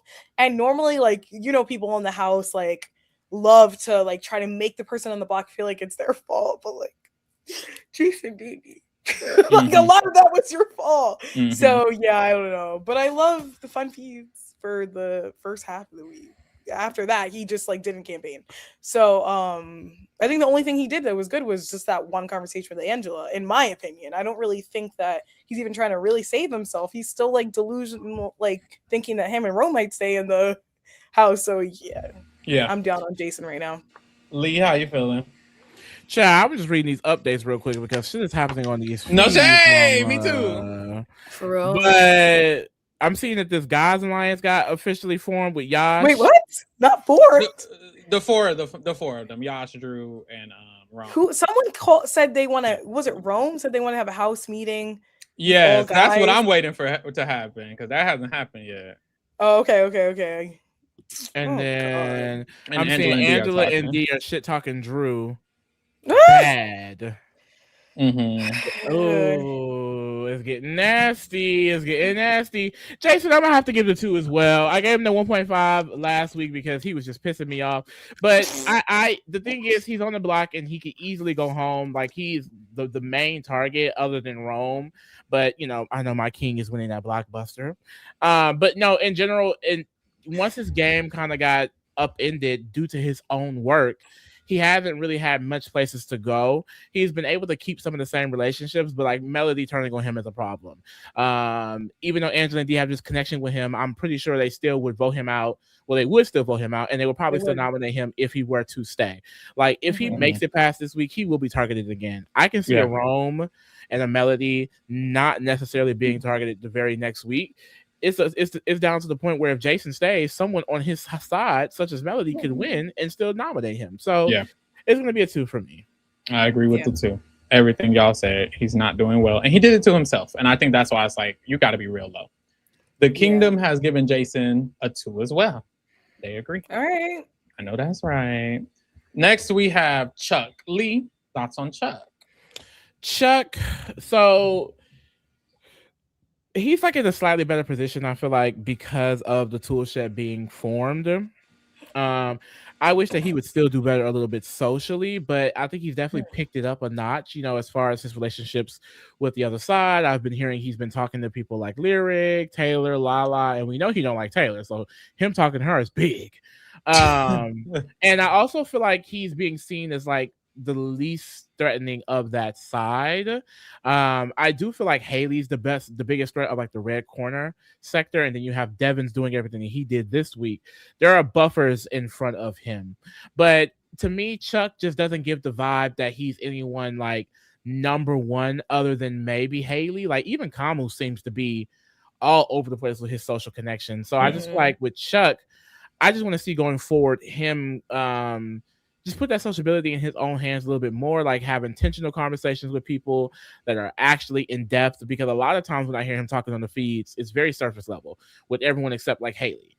So I'm just like, he needs to branch out even more than what he is, because he kind of got flung into this position because of the tool shed being created. And now I'm like, okay, now you have to work it. And I'm not seeing him work it like how I see like a Camu doing it. So for me, I'm gonna go higher on Chuck. But I'm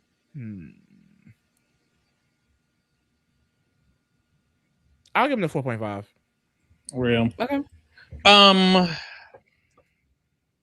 I agree with everything you said. He's genuinely trying to do better, like socially, like with the Lyric connection, with the Taylor and Lala connection. It's like he's going out of his way to try to be more expressive socially, but there's just not much past that. People still don't value his game talk. You know, people are having conversations on the feeds about how when he talks game, he tries to sound smarter than other people, and he isn't really like, people still don't respect him, I feel. But honestly, like, that might be a good thing right now, because if he is nominated, it could just be, girl, why are we voting out Chuck? He's irrelevant. He's not going to do much. He's not a big threat. I think his position is honestly really good, thanks to the tool shed being created and Devin's declaring war, all of that. It has increased his position.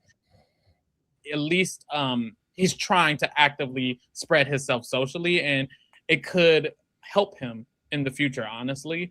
So I think I have to give him the 4.5 as well, unfortunately. Like, I think he's in a good position. Keely? Okay. I gave Chuck a 4. I think that his social game was just like really bad. Like, it's not that people just like straight up don't like him like Haley, but it's like when it comes to gameplay, it's like kind of in the dirt. But he's in such a good position, as you guys said, and this tool shed really helped him, because he's not going to be the first they target from that side.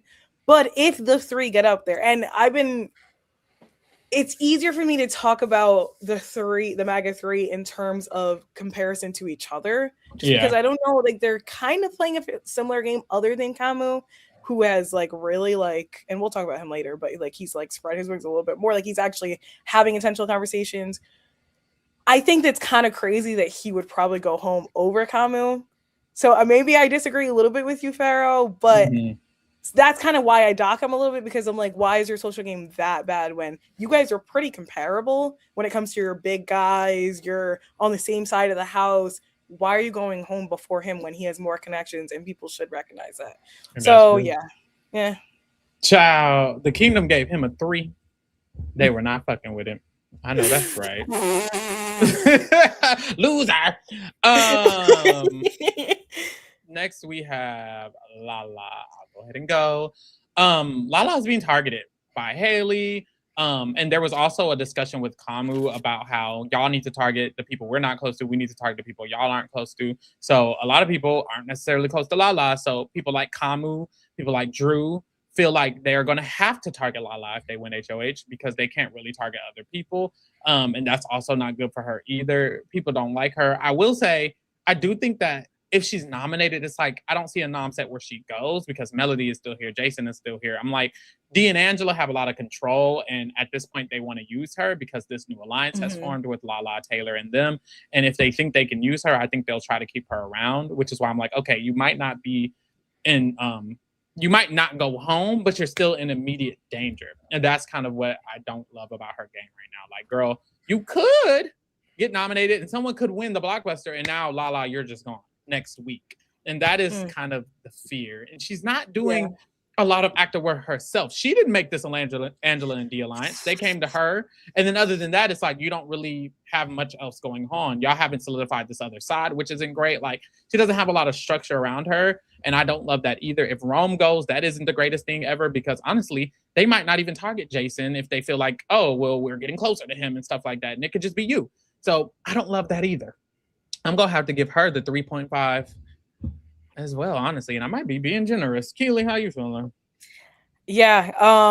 At this point, I feel like she's not really an active player, and her stocks are going down just because people just don't like her, which, not that any of that is fair, because I don't know why you wouldn't like someone like her, but it just, to me, feels like it's getting worse and worse and worse the more that she's not active.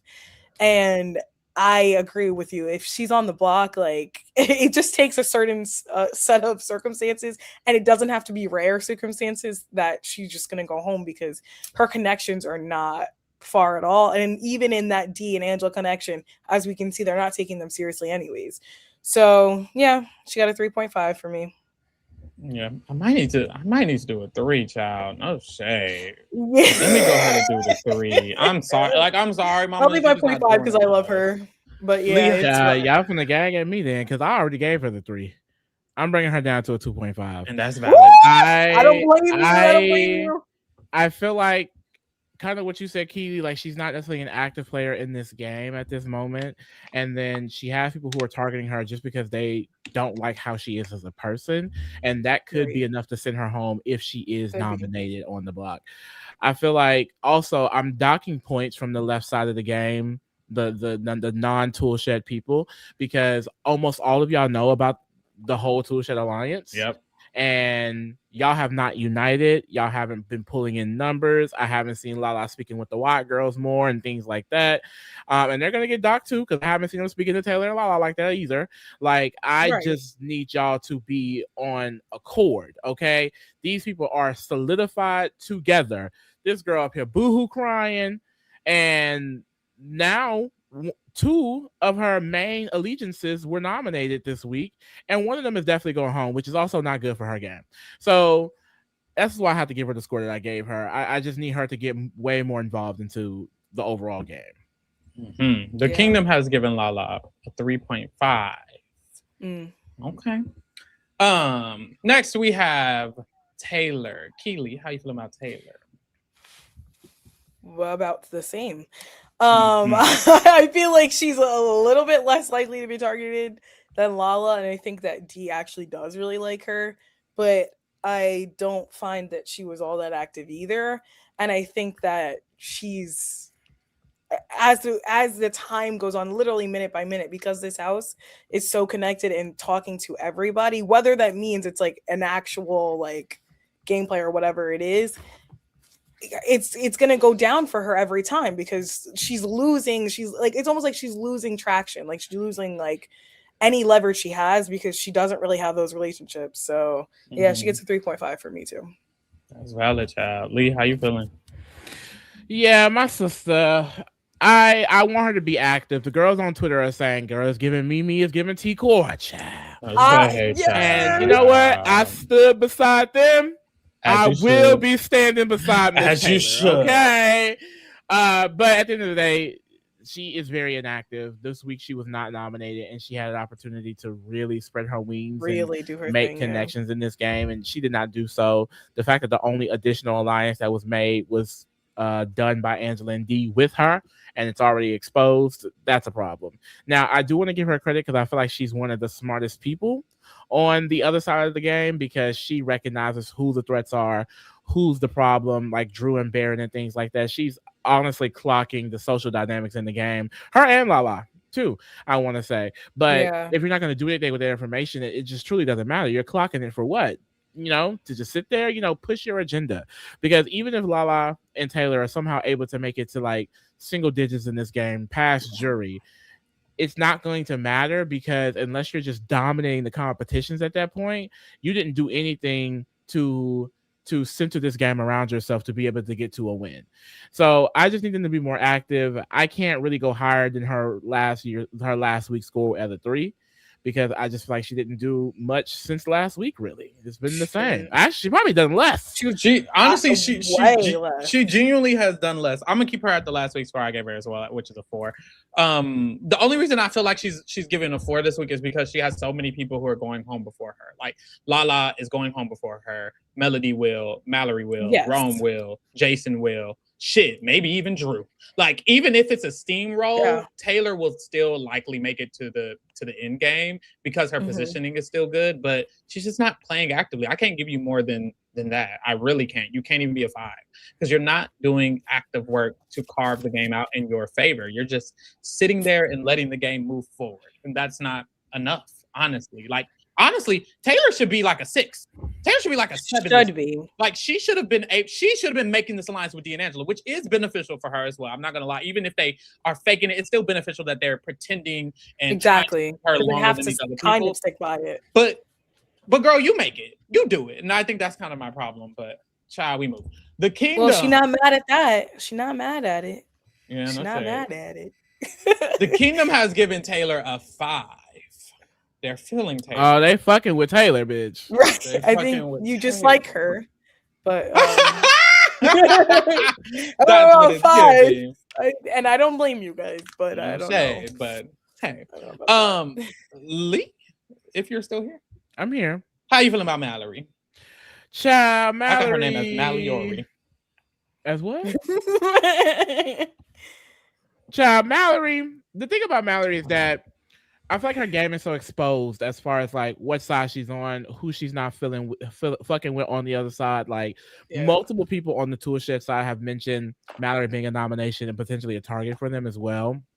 And then also, I think that she's kind of falling into the bad traps of like trusting someone like Barrett. She clocked that Barrett and Drew are suspicious. She seems to still think Drew is suspicious, but doesn't believe Barrett is. Now, Barrett doesn't want a person like Drew pushing an agenda. So I feel like it helps her a little bit because it's not like he's like, oh, do this and do that, you know, things like that. But it's like the fact that you still have trust in that man, it doesn't make any sense. The girl saying she got a crush, hopefully that's it because he was in those rooms, mama, and you know that. I do like that once she got the information, she seemed a little bit more locked in on what she needs to do as far as targeting that side. But if she's not able to get an HOH, if that side continues to win, I do feel like she is someone that's in immediate danger. Especially if like Rome wins a blockbuster or something like that, you know? So she definitely, in my opinion, needs her side to unite more, which I feel like she hasn't really done good at hoping that happen. And she needs to hope that they can win comps. Because if not, I think that she is not long for this game. So I think she was off the block this week. But honestly, I'm gonna just keep it at 3.5 because I feel like there hasn't been a lot of proactive work in creating a side to go against the other side that you know you have to target. Shout out to JLTRM. This is Mallory. Live. Right now. He is a Mallory Sam, or she, or they, because they love when we talk about Mallory. I agree with everything you said. She's staying at 3.5 because people are targeting her. Devins is kind of starting to push her as the next target. He's saying, like, honestly, she's probably one of the baddest bitches on the other side. And it's like, I feel like I can't, even though she's not on the block, I can't raise you up because you're now one of the main targets. You know what I mean? So, yeah. Right. You know what? Okay. I did not know that Devins was like pushing her clearly rather than like, oh, these three should go up. Right. Like saying that she should be the target. Because I was going to give her a 4, but that's no bueno. She's going to have to be a 3.5. Because that's a big problem. Because one of my sticking points for her was that maybe she's not directly getting targeted, but her allies are, which is really not good for her. But the fact that she's also now getting targeted, it's kind of a no for her. So yeah, 3.5. Right. The Kingdom has given Mallory live. Right now. They've given her a 5. Oh my gosh. They're more generous than us, child. They love this was a gameplay rating, not just a favorite. But we're right. I'll get 0.5s for likability, but no more. Yeah. That's a 1.5. We move. Kamu. Very intricate position. I do think that this week has helped his position, but it also has made people start clocking his position because he isn't discreet about it. I think everyone kind of knows. Dee and Angela have talked about it, and guess who? Haley has started talking about how, well, Kamu's obviously going to win the game if I go to the end next to him because he's in a great position. She started doing that all day today. She's telling that to Drew. And it's like, okay, Kamu, you're playing well, and you are in a good position. You do have connections all around the board with Melody, with Lyric, with Drew. With Barrett even a little bit, with your trio, with Dee and them. But everyone being aware isn't the best thing for you because then if you are on the block, it might just be like, well, he's kind of playing the best game. There was still talk about people feeling like he can be beneficial to use over the other two. And I feel like maybe if that's still in the air, he can be good. And honestly, regardless of what people feel, I think he's just in a good position because what the icons have done have made them more of a target. The only person who's targeting Kamu is... Actually, I don't think anyone is targeting Kamu. I think people are now targeting either Devins, Haley, Chuck, or even Mallory is targeting Dee. And some people are targeting Angela. I don't think anyone's targeting Kamu, and that's kind of the positive with his game. So I'm going to have to move him up for sure. It honestly is a pretty good position. I just don't like how clocked he is, and it's fairly new, and I'm like, okay, you need to maintain it. But he's been doing a good job. I will say also this week, he tried to push Melody off the block. It didn't work. It's like, okay, you're pushing things and it's not working. So that's another thing. It's like, you're not as effective because you genuinely aren't truly the driver of the story just yet. So I think I'm going to give him a 5.5, which, damn. But, okay. Yeah. Keely, what you think?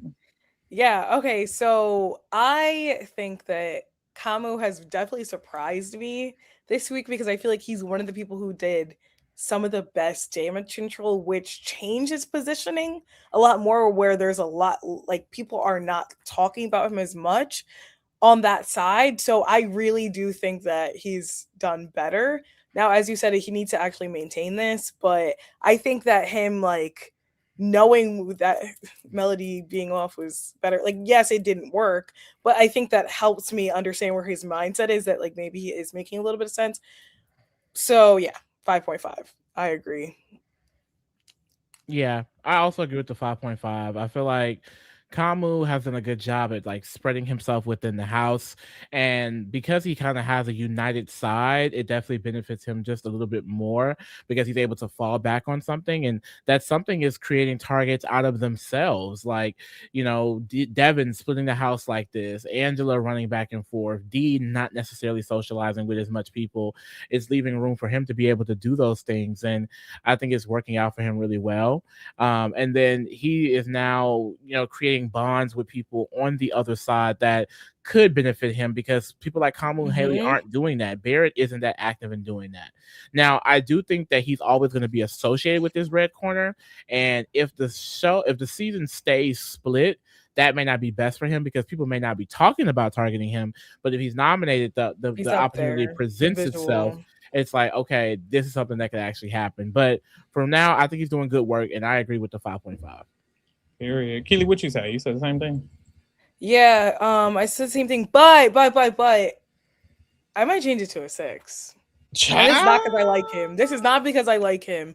But honestly, like the way that his position has changed from last week, like he was in everybody's mouth. It was Kamu, Haley, and Chuck. Why? I understand what you're saying, Lee. Like the visual of him being on the block, it's like, wait, hold on. We should vote him out. But these people are so cracked. I think that because he knows how to make people feel good, which is actually kind of underrated. I think that maybe it's not like the most impressive thing, but he does it better than Haley and Chuck. Like he might actually stay. That's a problem. Like people would rather vote out Haley and Chuck, I feel like. But I don't know. That's just my thoughts. So now I think a 6. Yeah. This was a really close one for the Kingdom. It was right in between a 5.5 and a 6. They ended up landing on the 5.5 for Kamu as well. Child, almost there. Next is Melody. Keely, how you feeling about Melody? Melody. So, okay, with her, it's kind of hard because it's like I see so much potential, but like that potential is not panning out into anything in reality.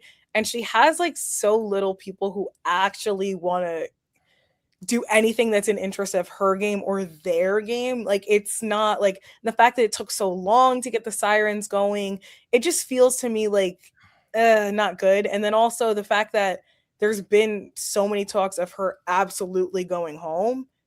Whether that's happening right now or not, I don't think that really matters to me. You're way too close. 3 or 3.5. I don't know. I'm gonna have to give her a 3. She's too close to going home. And Lee, how you feeling? See, the gag is I don't think she's close enough of going home. Like because of the way she should be. The season has split, the way the nominations have taken place. It would take, I don't know, God to come down to send this girl home. Because like it would be so idiotic for them to not send home Rome and or Jason if the option presents itself. That it's like I cannot fathom Melody going home this week. And it's like, yes, Dee said it, but it was immediately shot down because of the fear that Jason could still put them up. Like these fears, I would assume, is going to continue. Now the thing is, Big Brother, expect the unexpected. These people be stupid. So maybe I'm glazing, but she should not be going home this week. It would be crazy if Melody is the one to get evicted this week. I mean, I want to give her some props because I really enjoy her gameplay because I think it's very like just under the radar. Like it's like she's not talking to the camera telling us exactly what she's doing, but we can like see it in the patterns. Like she clearly has a relationship with people on the left side of the game, yet when she's speaking to the tool shed, she is completely denouncing them, saying that I'm not with them, I would put those people up, they're not on my side, because she knows that she has to appeal to the other side to make it seem like she will actually work with them, when in fact she is not planning to work with them. She may put up Jason, which wouldn't be the best, but she would still nominate people from the other side. Now, take Jason out of the scenario.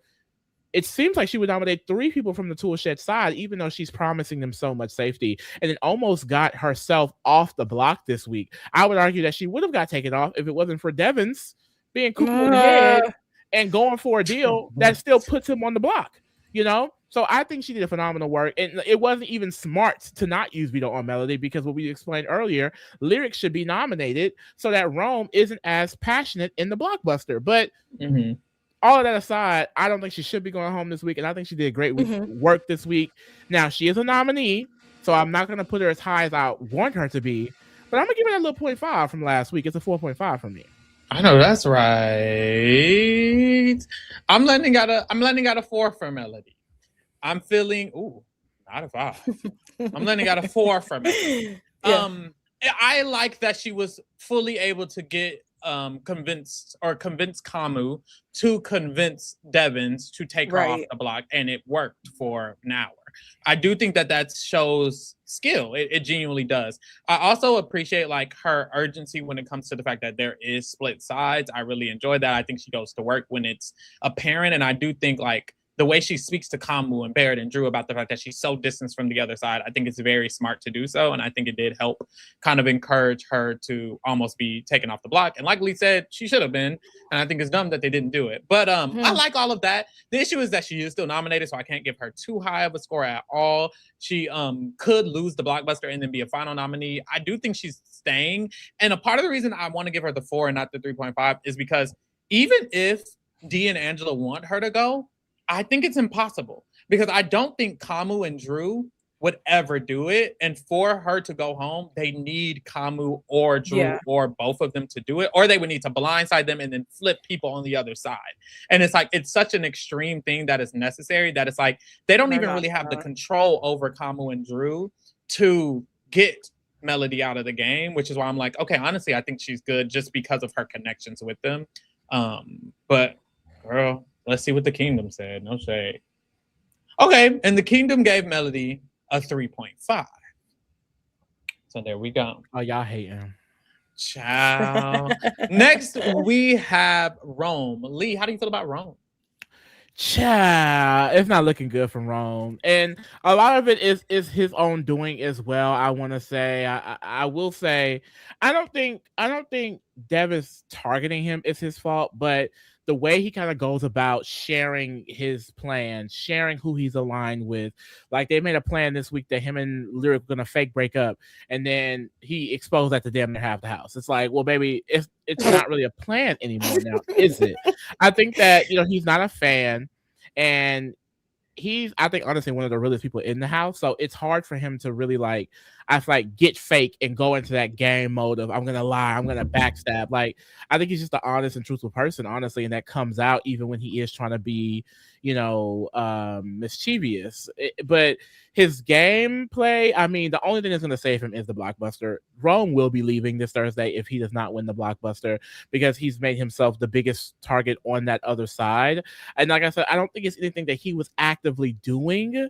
I think it's kind of just the position he fell into from how he looks. I think when you look at the other side, it gives ragtag team. And then you have Rome, who's, of course, some of these stereotypes are not just, like, I think him being the straight, white, athletic looking male, a lot of that leads into him being, the biggest threat of that other side, the leader of that other side. But he also, in a way, proved that by trying to unite them this week, trying to go around and say, we're going to go after that side. We have to lock in and things like that. And I find that to be good gameplay, because it seemed like nobody wanted to do that. And then he started doing that. And then there is this slight aura of that side that's like, okay, we do need to stick together and go after these certain people. And I do, respect him. And I hope that continues even if he does leave. But no matter how much I appreciate that work, I can't give him that much higher a score, because he's gonna go home. He truly will go home if he doesn't win the blockbuster. So I'm gonna give him the 2. Yeah, I agree with the 2. Everything you said, I really appreciate how active of a player he is, because arguably the reason that Lyric is off the block is because of the deal that he made after he tried to make an initial deal that worked. That's the thing. The first deal he made with Devins fully worked. Devins was down with the deal until smarter players decided that wasn't the way to go. Like, honestly, Rome was successful even after exposing his whole alliance to Devins. And then it backfired. And then Rome was once again successful at getting Lyric off the block by approaching Devins with this deal. And it's like, honestly, Lyric should still be on the block. But Rome was able to get her off the block, which is also impressive. The issue is that even if he stays, he will be the target for them the next week and the week after that and the week after that and the week after that and the week after that. He will always be the target for the opposite side if he even stays, because he is blown up into this figurehead. You know, he is Cappy. He is Kaser. You know, you will go home as soon as they get the chance to do so. So he probably isn't long for this game, even if he survives. That's the problem. Keely, how you feeling? Right. I actually gonna give him a 2.5. And this is only, maybe I'm giving him credit for how dumb Devins is, but for some reason, like, he is another player. Like, I feel like Melody's kind of the same way, where like they're like their charm is like kind of like light anesthesia. Like, after a while it wears off, and then it's like, wait, hold on. But he has you in that moment. And I think even during the veto ceremony, he was like, you know what? Devins is a great player. And, you know, and I feel like he made Devins feel so good. Like, I think he did a lot of really good things. And unfortunately, that means I have to give him 2.5. The Kingdom has given Rome a 3. They're feeling it. Oh, they're glazing. They love Rome. That's a drag. Yeah. That's why mine was a drag. Next, we're gonna stop letting y'all rate, because baby, what's going on? Next we have Lyric. Big Lyric. Last week I gave Lyric a 5.5. Honestly, I fucking love what has changed in Lyric's brain chemistry this week, because she got on the block and she went to fucking work. She was flirting with Chuck. She was flirting with Josh. She distanced herself from Rome. She went to D and said, girl, take me off, put Rome up. Devins, take me off, put Rome up. Honestly, he fucked my game up, put him up. Whole time, of course, she wants her man to stay. She executed separating herself so much that Kamu was walking around genuinely believing that they've broken up. Like, honestly, she's done the work that she needed to do. And what I love is, my fear was, when you get off the block, girl, are you going to revert? Absolutely not. She got off the block and she's talking to Taylor and Lala and saying, girl, I feel like I owe them, but I'm still going to put their ass up. So it's like, okay, Lyrics, you know what the fuck you're doing. That's my girl. But Big Lyric. What also happened this week that I still remember, because last week we didn't even get to talk about the fact that Ashley came to her and told her all that thing, because that happened on Wednesday after we rated. Why you didn't do nothing then? Also, they walked down them stairs, and the next day, Lyric, why are you on mute? You just saw 9 people walk downstairs as an alliance, and you did not say anything. So although when she's in danger, she goes to work, I'm still scared. If you're not in danger, are you going to go back to chilling and killing? And I'm like, okay, right now she's in this middle zone. And that also happened this week. And I don't love that was her response to them walking downstairs. So I could have gave her a real high score, because Big Mama's went to work and got the veto used on her. And I'm still excited about that. But I'm going to keep it cute, and I'm going to give her a 6. Shout out to you getting the veto used on yourself. I think that was impressive as fuck. And I'm gonna let her have So was Tori right to give Lyric the 7.5? Absolutely not. 7.5 you shouldn't even be giving her 7.5 this week. So she was still not right. Well, unfortunately, I have to give Lyric a 7.5. I'm playing. Oh my gosh. Lee, first of all, you ruined my joke. I was gonna say you guys thought Tori was crazy. And then you over here talking about damn. No, I'm gonna have to give her a 6 as well. And honestly, sorry, before you go, 6, no, you're fine.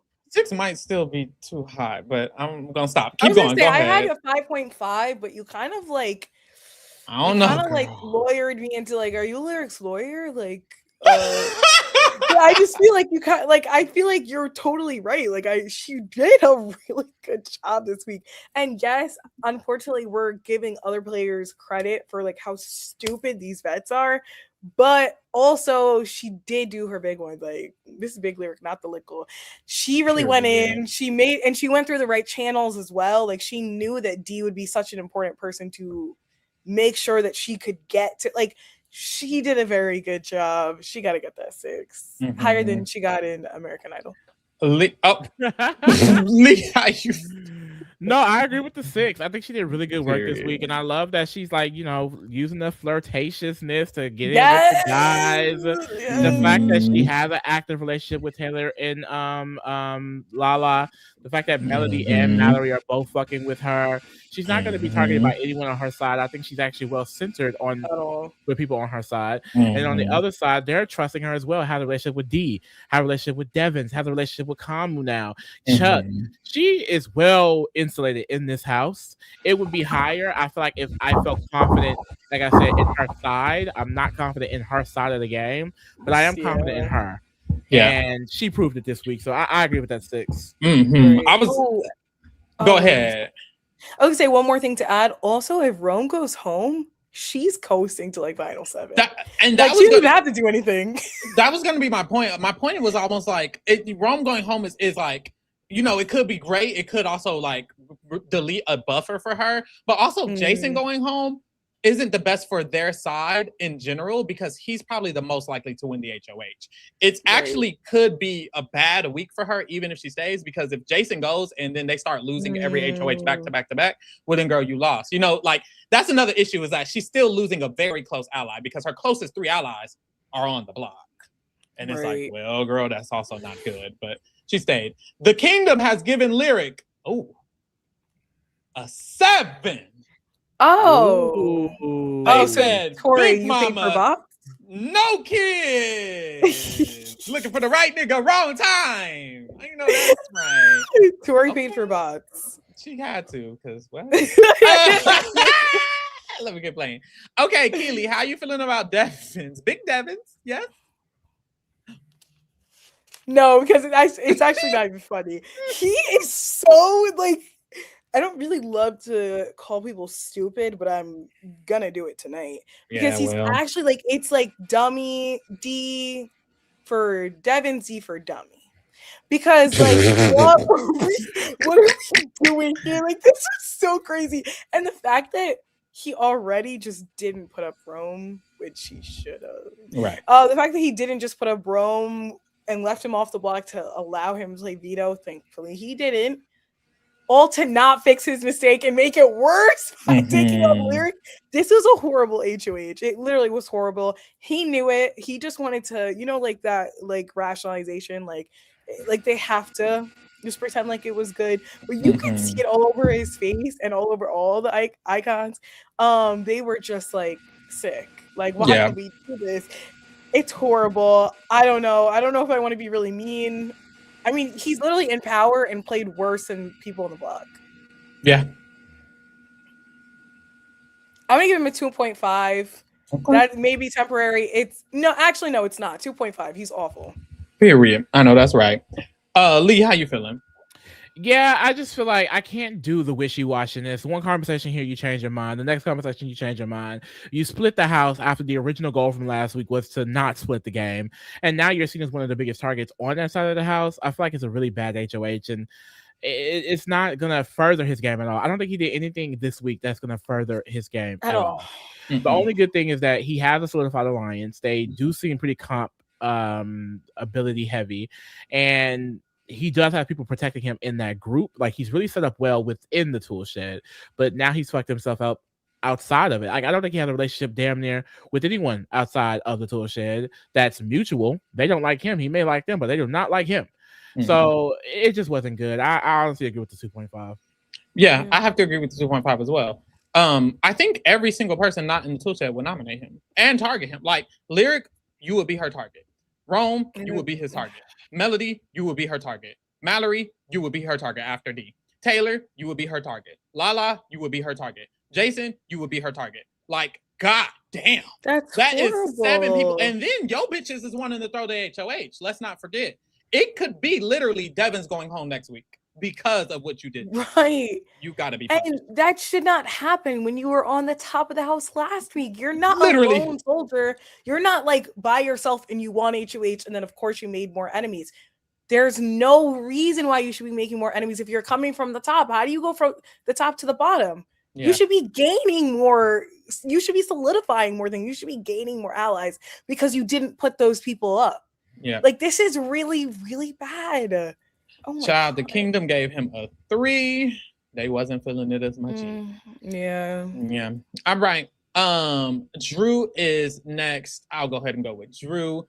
Honestly, position-wise, probably still one of the better positions in the house, regardless of how much shit people talk. Because, like I said at the beginning of the podcast, girl, you can't really target him. There are so many other people on the other side for both sides that you have to target. People like Devins, people want to target. People like Kamu has to get nominated. Chuck is still here. People still don't like Haley, Angela, and Dee. And then when it comes to the other side, it's like you can't really put up Drew because you have to worry about the fact that Rome might still be in the game. Jason is still in the game. Y'all don't like Melody. It's just too much other things going on that I feel like his position is still fine. He created a final 2 with Barrett this week, which I think is something good. He created a final 2 with Kamu this week. He's still very active as a player, which is good. It's just his T is getting clocked and shit is spreading, which I don't love. But I gave him the 6.5 last week. I think I'm just going to keep him at the 6.5. I think position is fine. I just don't like all the shit that people are talking about him. And someone like Angela being in this game is preventing me from saying Drew is the front runner because she, despite shouldn't actually be nominating him, she might do it or convince Devins to do it on his next episode. You know, like Angela could push for him to be backdoored soon, which is why I'm scared to give him a 7 or higher. I'm gonna just keep him there. Keely. And she's saying that. She's literally saying that she wants a backdoor Drew on her HOH. Yeah. Whether that happens next week or not, the fact that she's thinking that is like, oh, Drew, baby, it's really over for you. And like I said earlier, he's like in the middle, but at the bottom of the middle, if that makes sense. And that's like not good because if any of them end up on the block, like he's done for and both sides will vote for him. Like, it might damn near be a unanimous vote. And why? If there's 2 sides of the house, like that's crazy. Nobody would be fighting to save him, but I don't think that's going to happen anytime soon. So that's why 6. I don't know because I gave Kamu a 6. Oh my gosh. Yeah, I guess a 6. Not you gagged at what you did. Oh my God. I was gagged. I was like, wait, that was a lot. I gave him a 6. I changed that one after you guys voted. Like, that's kind of crazy. And I don't even remember that. But yeah, it's going to have to be a 6. Lee, how you feeling? Yeah, I agree with the 6. I feel like his position is still really well. People need him in this game, even though I'm annoyed by him. I can't step aside and appreciate the game that he's playing on a Big Brother level. But like you said, his T is getting clocked. The thing is, there's nothing that people can do about it right now. I like even if Angela, haul out the window and put him up, like, can he even go home? He has so many connections around the game. He'll be next to so many buffers in this game. I think Drew is, to me, he's against the other side, to me, solidified like top 8, top 7, like top 5. Like, I think Drew's gonna be here for a minute, and I don't think that what's happening this week is gonna be long lasting. Now, while we're up here talking, the feeds, apparently, I know Dee and Angela had a conversation about not trusting Drew, him being on the other side. Apparently, Devins asked him like, are you playing both sides? Are you in the middle? And he got flustered or something like that. That's what I read on my updates. But there are still talks about them not fully trusting Drew. And the thing is, I don't know how cracked these returnees are. So it's possible they could just fully flip on this man before jury. Yeah, exactly. I'm trying to think logically, and logically it just doesn't make any sense for it to happen right now. So I do feel strong about the 6. And knowing Drew is going to continue to like come and spill information. Like in the Gods Alliance, I just read in the updates that Devins told Barrett and Drew that people are concerned about them playing the middle, and people are Angela and Dee. So clearly he has someone in his corner in the returnee that's probably going to be able to keep him good. But like I said, you never know with Big Brother. Sometimes people be cracked out of their minds. But right now, I feel good with keeping him at the 6. Child, the kingdom is not fucking with it. They gave Drew a 4. 0.5. Ooh. No way. They slapping him up his ass. Like they Wait, yeah, like fucking with it. Wow. Shout out to Alex in the chat though. Gonna have to watch it back, but we here. I need them to take out the noms and put up Haga, Chuck, and Insecure MMA bathtub. Insecure MMA bathtub model is crazy. I said who? MMA bathtub. I was like, who are you? Yeah, like that's a. I've never seen that string of words before. Lord, okay. Next we have Barrett. Keely, how you feeling, Chad?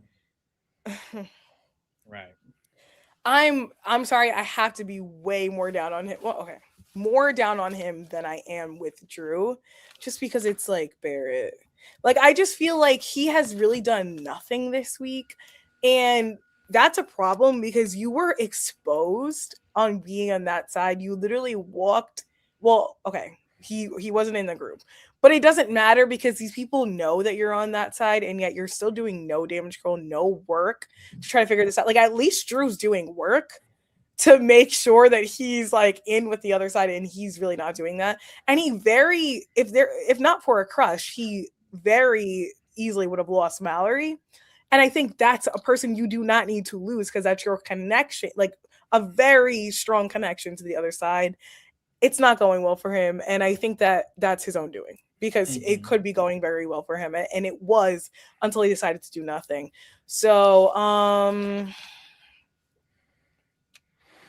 gave Drew a 6. I'm giving him a 5. Real. And I feel like I'm not even mean enough. Lee, how you feeling?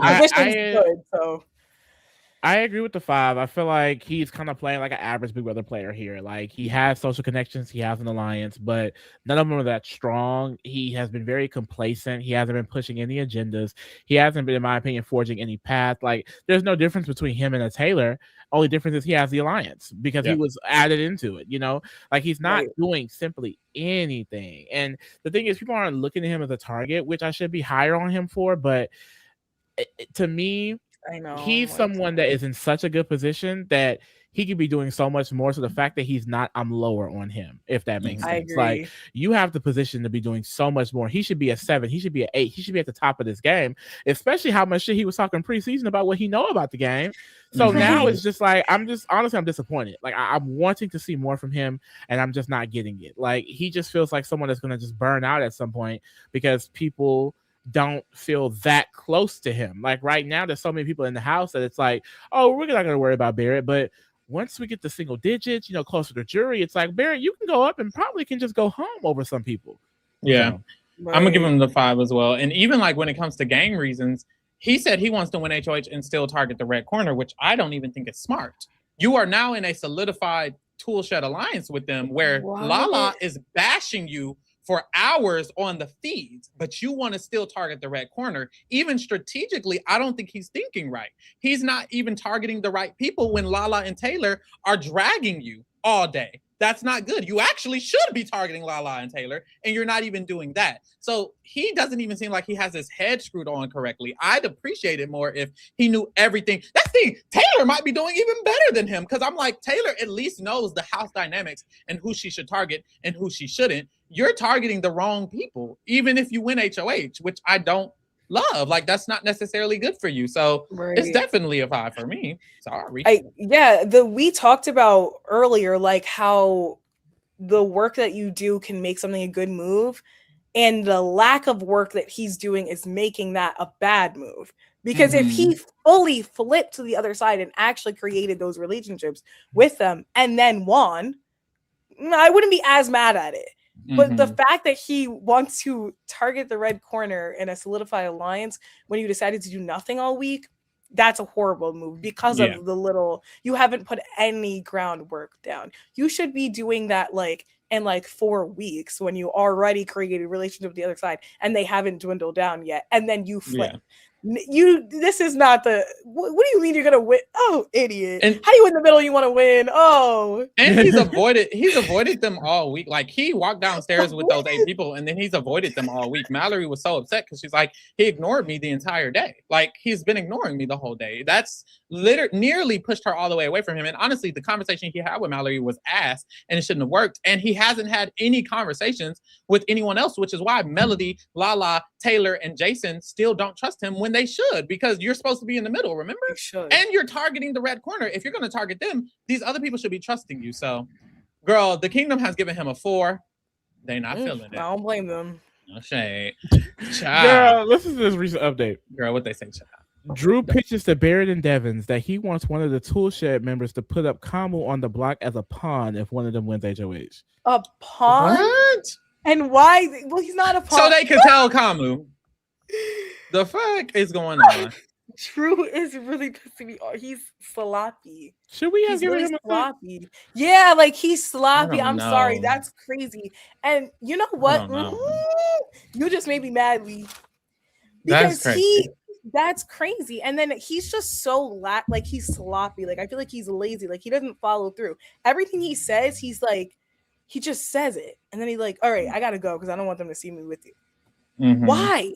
Just put a little bit more effort, a little bit more thinking, a little bit more. He needs to do a little bit more. Mind you, he's doing too much already. So I don't know. Child, Lee, how you feeling about Angela? Angela, I feel like I want to give her props because the nomination block is literally hers. Like she kind of controlled this week, but how much of a benefit is that truly with the way y'all are playing the game? You know what I mean? Like she's over here talking about putting a Barrett. She's over here talking about making alliances with Taylor and Lala and then ratting it out. You know, she doesn't trust Drew. Wait, did I think she talking about taking out Barrett or taking out Drew? You said Barrett, but you meant Drew. Oh, I meant Drew. She's talking about taking out Drew, but she also doesn't seem to trust Barrett that much either. It's like she doesn't even trust her own allegiances because she gets so paranoid in her head about everything. And she doesn't seem to have that many great connections with the other side as far as like the Y girls are concerned.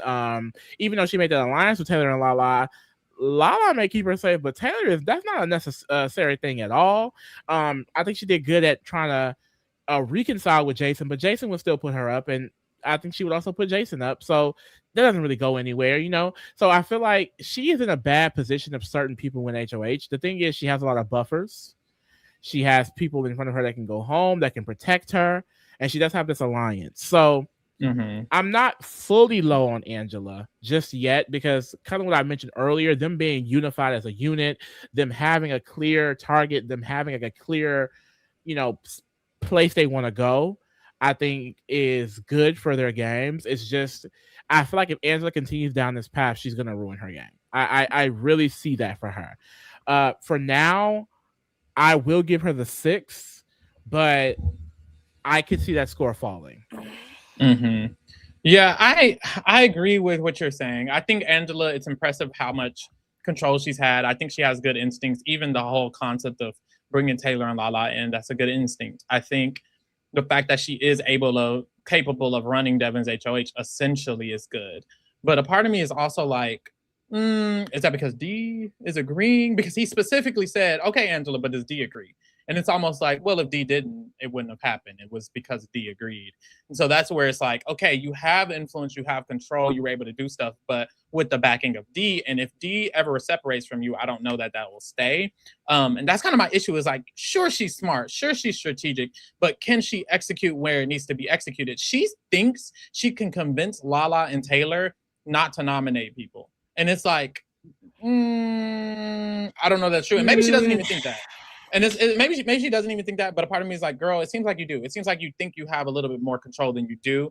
But she's done good. She's done a really good job at creating bonds, making a deal with Jason, even if he's going to stay, trying to make a fake alliance, even if it's not real, keeping your connection up with Mallory. She's done the best at talking to the red corner of the crossovers because she constantly talks to Chuck and Haley all fucking day. So it's like, honestly, she has done the best at maintaining these things. And I do still like some of those things for her.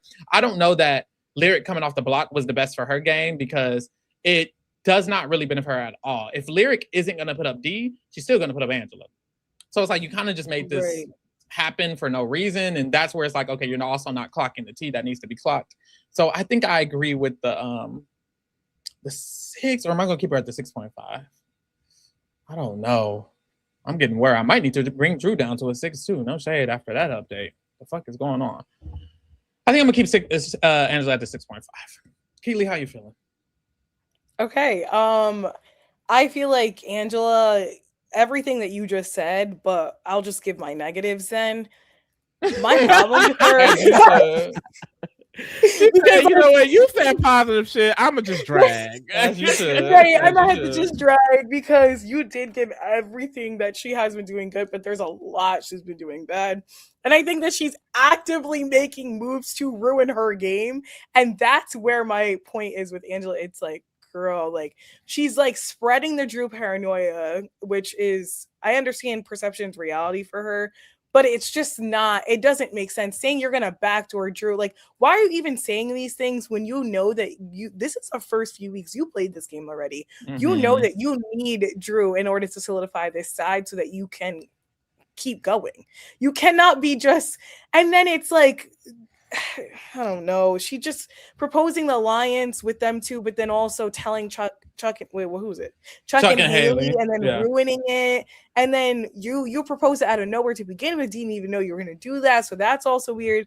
And then she's just always turning on her own allies. Why? You do not want any friends in this game. It makes no sense that she's just always doing that. So she getting the 5.5 for me. No, that's I can't. This was such a bad, for her to orchestrate something that was bad for her is outrageous. Because it was, which is why I do got to bring her down to the 6. No shade. Yeah, 6.5 is kind of crazy. And I do got to. It was 0.5 off, but I also do got to bring Drew down to the 6 too. I don't blame you because it's not for me. Yeah, you was doing some crazy shit. And I also got to bring Lyric down to a 5.5 too. Oh, you doing a lot now? You doing a lot. Now you doing a lot because she shouldn't be the same score as them. Okay. The Kingdom has given Angela a 4. Wait. Oh, I lied. Oh, a 5. But they still are really low. Right. Wait, you know what I just saw? Why did I gave Lyric a 6 with Angela 5.5? You did what you did. You did what you did. Lyric was doing things to help her game. She was doing things to hurt her game. Never mind. You did what you did. He was right.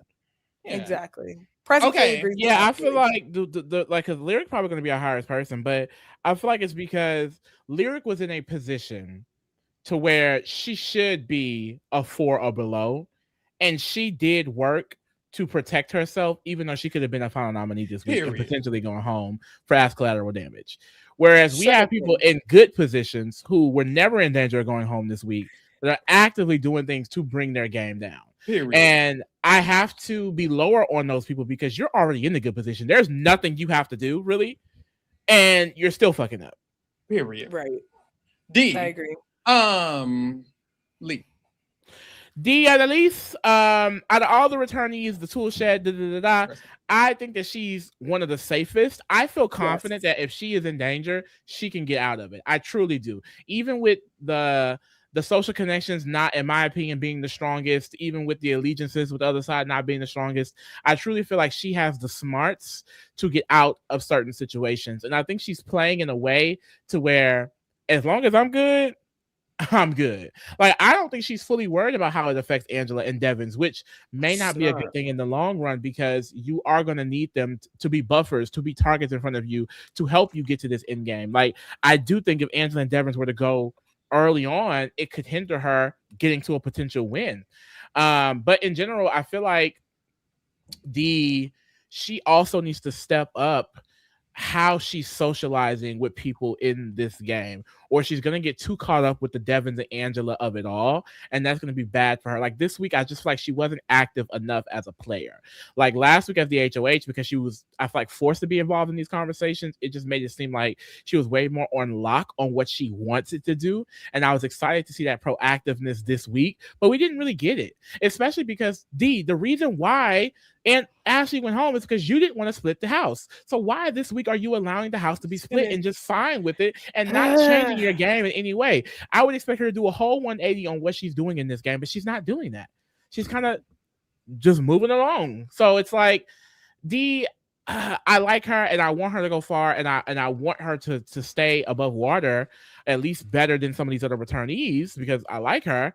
But she seems to be falling into the same trap as them, just a little bit slower. So I'm gonna give her the 6 as well. But the Annalise, girl, I'm looking at you. You in danger. The reason I felt like I had to bring down Angela and Drew is because I wanted to give D the 6.5. But I do feel slightly better about D than I do about them, so I wanted to show it. Everything that Lee said, I just feel like D isn't doing good at actively maintaining her, as good as actively maintaining her position as she should. It's like, you're not talking to Chuck. Why are you letting Angela talk to Chuck? Like, she doesn't do enough like going around and making sure these people are good with her strategically. She hasn't had strategic conversations with Kamu. She hasn't had strategic conversations with Chuck. She hasn't had strategic conversations with Barrett in a while because they've been distancing. It's like she's been talking shit about Drew all week. She doesn't want to connect with Melody, even though she's decided that she wants Melody to stay. There was a moment in the week where she thought Melody should go, which is horrible for her game. Rome is now aware that she's pushing for him to go home, and she thought that keeping Lyric was going to help Lyric and Rome kind of stay on her side, where I don't think either of them necessarily were. That's a bad call. It's a lot that she's not that she's not a part of. Yash doesn't really have a connection with her, and she doesn't talk to him either. She's just kind of like letting so many people stay in this game that she does not have anything going with. So I really just don't love the fact that she's doing. I feel like her position could easily slip. But I do think she's still in a better position than some of the people in her group because she's going to be less of a target. Lyric might not target her over these other two people, and same with other people in the game. But girl, you in danger. Keely, what you mean? Right, I agree. I think that maybe she's not the first one targeted out of the icons, which she should be. But she was able to snow them enough, especially the first week, where she got into that position, and now she's letting those connections fall. And I have no idea why. When we've seen that she can be an active player, why are you allowing all these relationships to just die? Like, as all the things that you just said, she doesn't really have these anymore.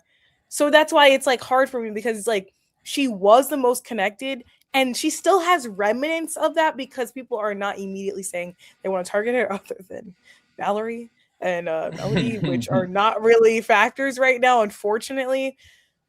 So yeah, she gets a 6 from me. I think that her number is going to start to drop as she lets her relationships drop, which is a problem. The Kingdom has also given D a 6. So they are on the same board of that. Let's put them in order, friends. Let's see how they're looking. Wow. Okay. Our top 3 this week are Angela, Lyric, and D. Lyric is tied for number 1, baby. That's crazy. Lyric and D at number 1 spot. Lyric and D having both 6s. Yeah. That's insane. And technically, Angela and Drew are tied for number 2 as well. That's insane. Oh, and Kamu. Angela, Drew, and Kamu are all tied. It's funny because these all these scores that are the same are for completely different reasons. Like Angela and Drew 6s are different 6s. Yeah, Lyric exactly. and D 6s are different 6s. Like, it's really funny to me, but that's how it works. And then the bottom we have Jason, Rome, and Devins, which makes sense. Yeah, so, it's crazy that 2 nominees and the HOH literally deserved. Literally. Insane. And then oh god, someone who was on the block who got herself off is in the top 3. No shade. Ciao. All right. Boom. That's a wrap for you, baby. That's a wrap. Yes. Y'all get into the other stuff. Of course, we have BBT all motherfucking week, every single day. Right after this, I'm finna slide into the update, child. Some of this later stuff. I think Stephanie gonna have to carry it, girl. Get into the bracketology. Join Discord if you want to join the week-to-week bracketology competition. We have the winner will get a yearly subscription to our Patreon, where we will go live every single Thursday to watch the live eviction. We also have a Kingdom's Choice coming up. We have reality at the beginning of every month. So get into our Patreon as well. Boom. Also, send in your vote for Reality Rewind. Vote for one of these 10 shows. You know, I love Flavor of Love. I love to get a good that. I love a good Jersey Shore. Those are my top 2.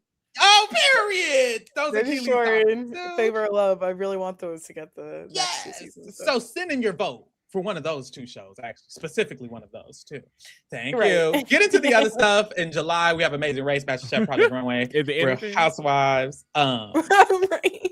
No shade. We got stuff.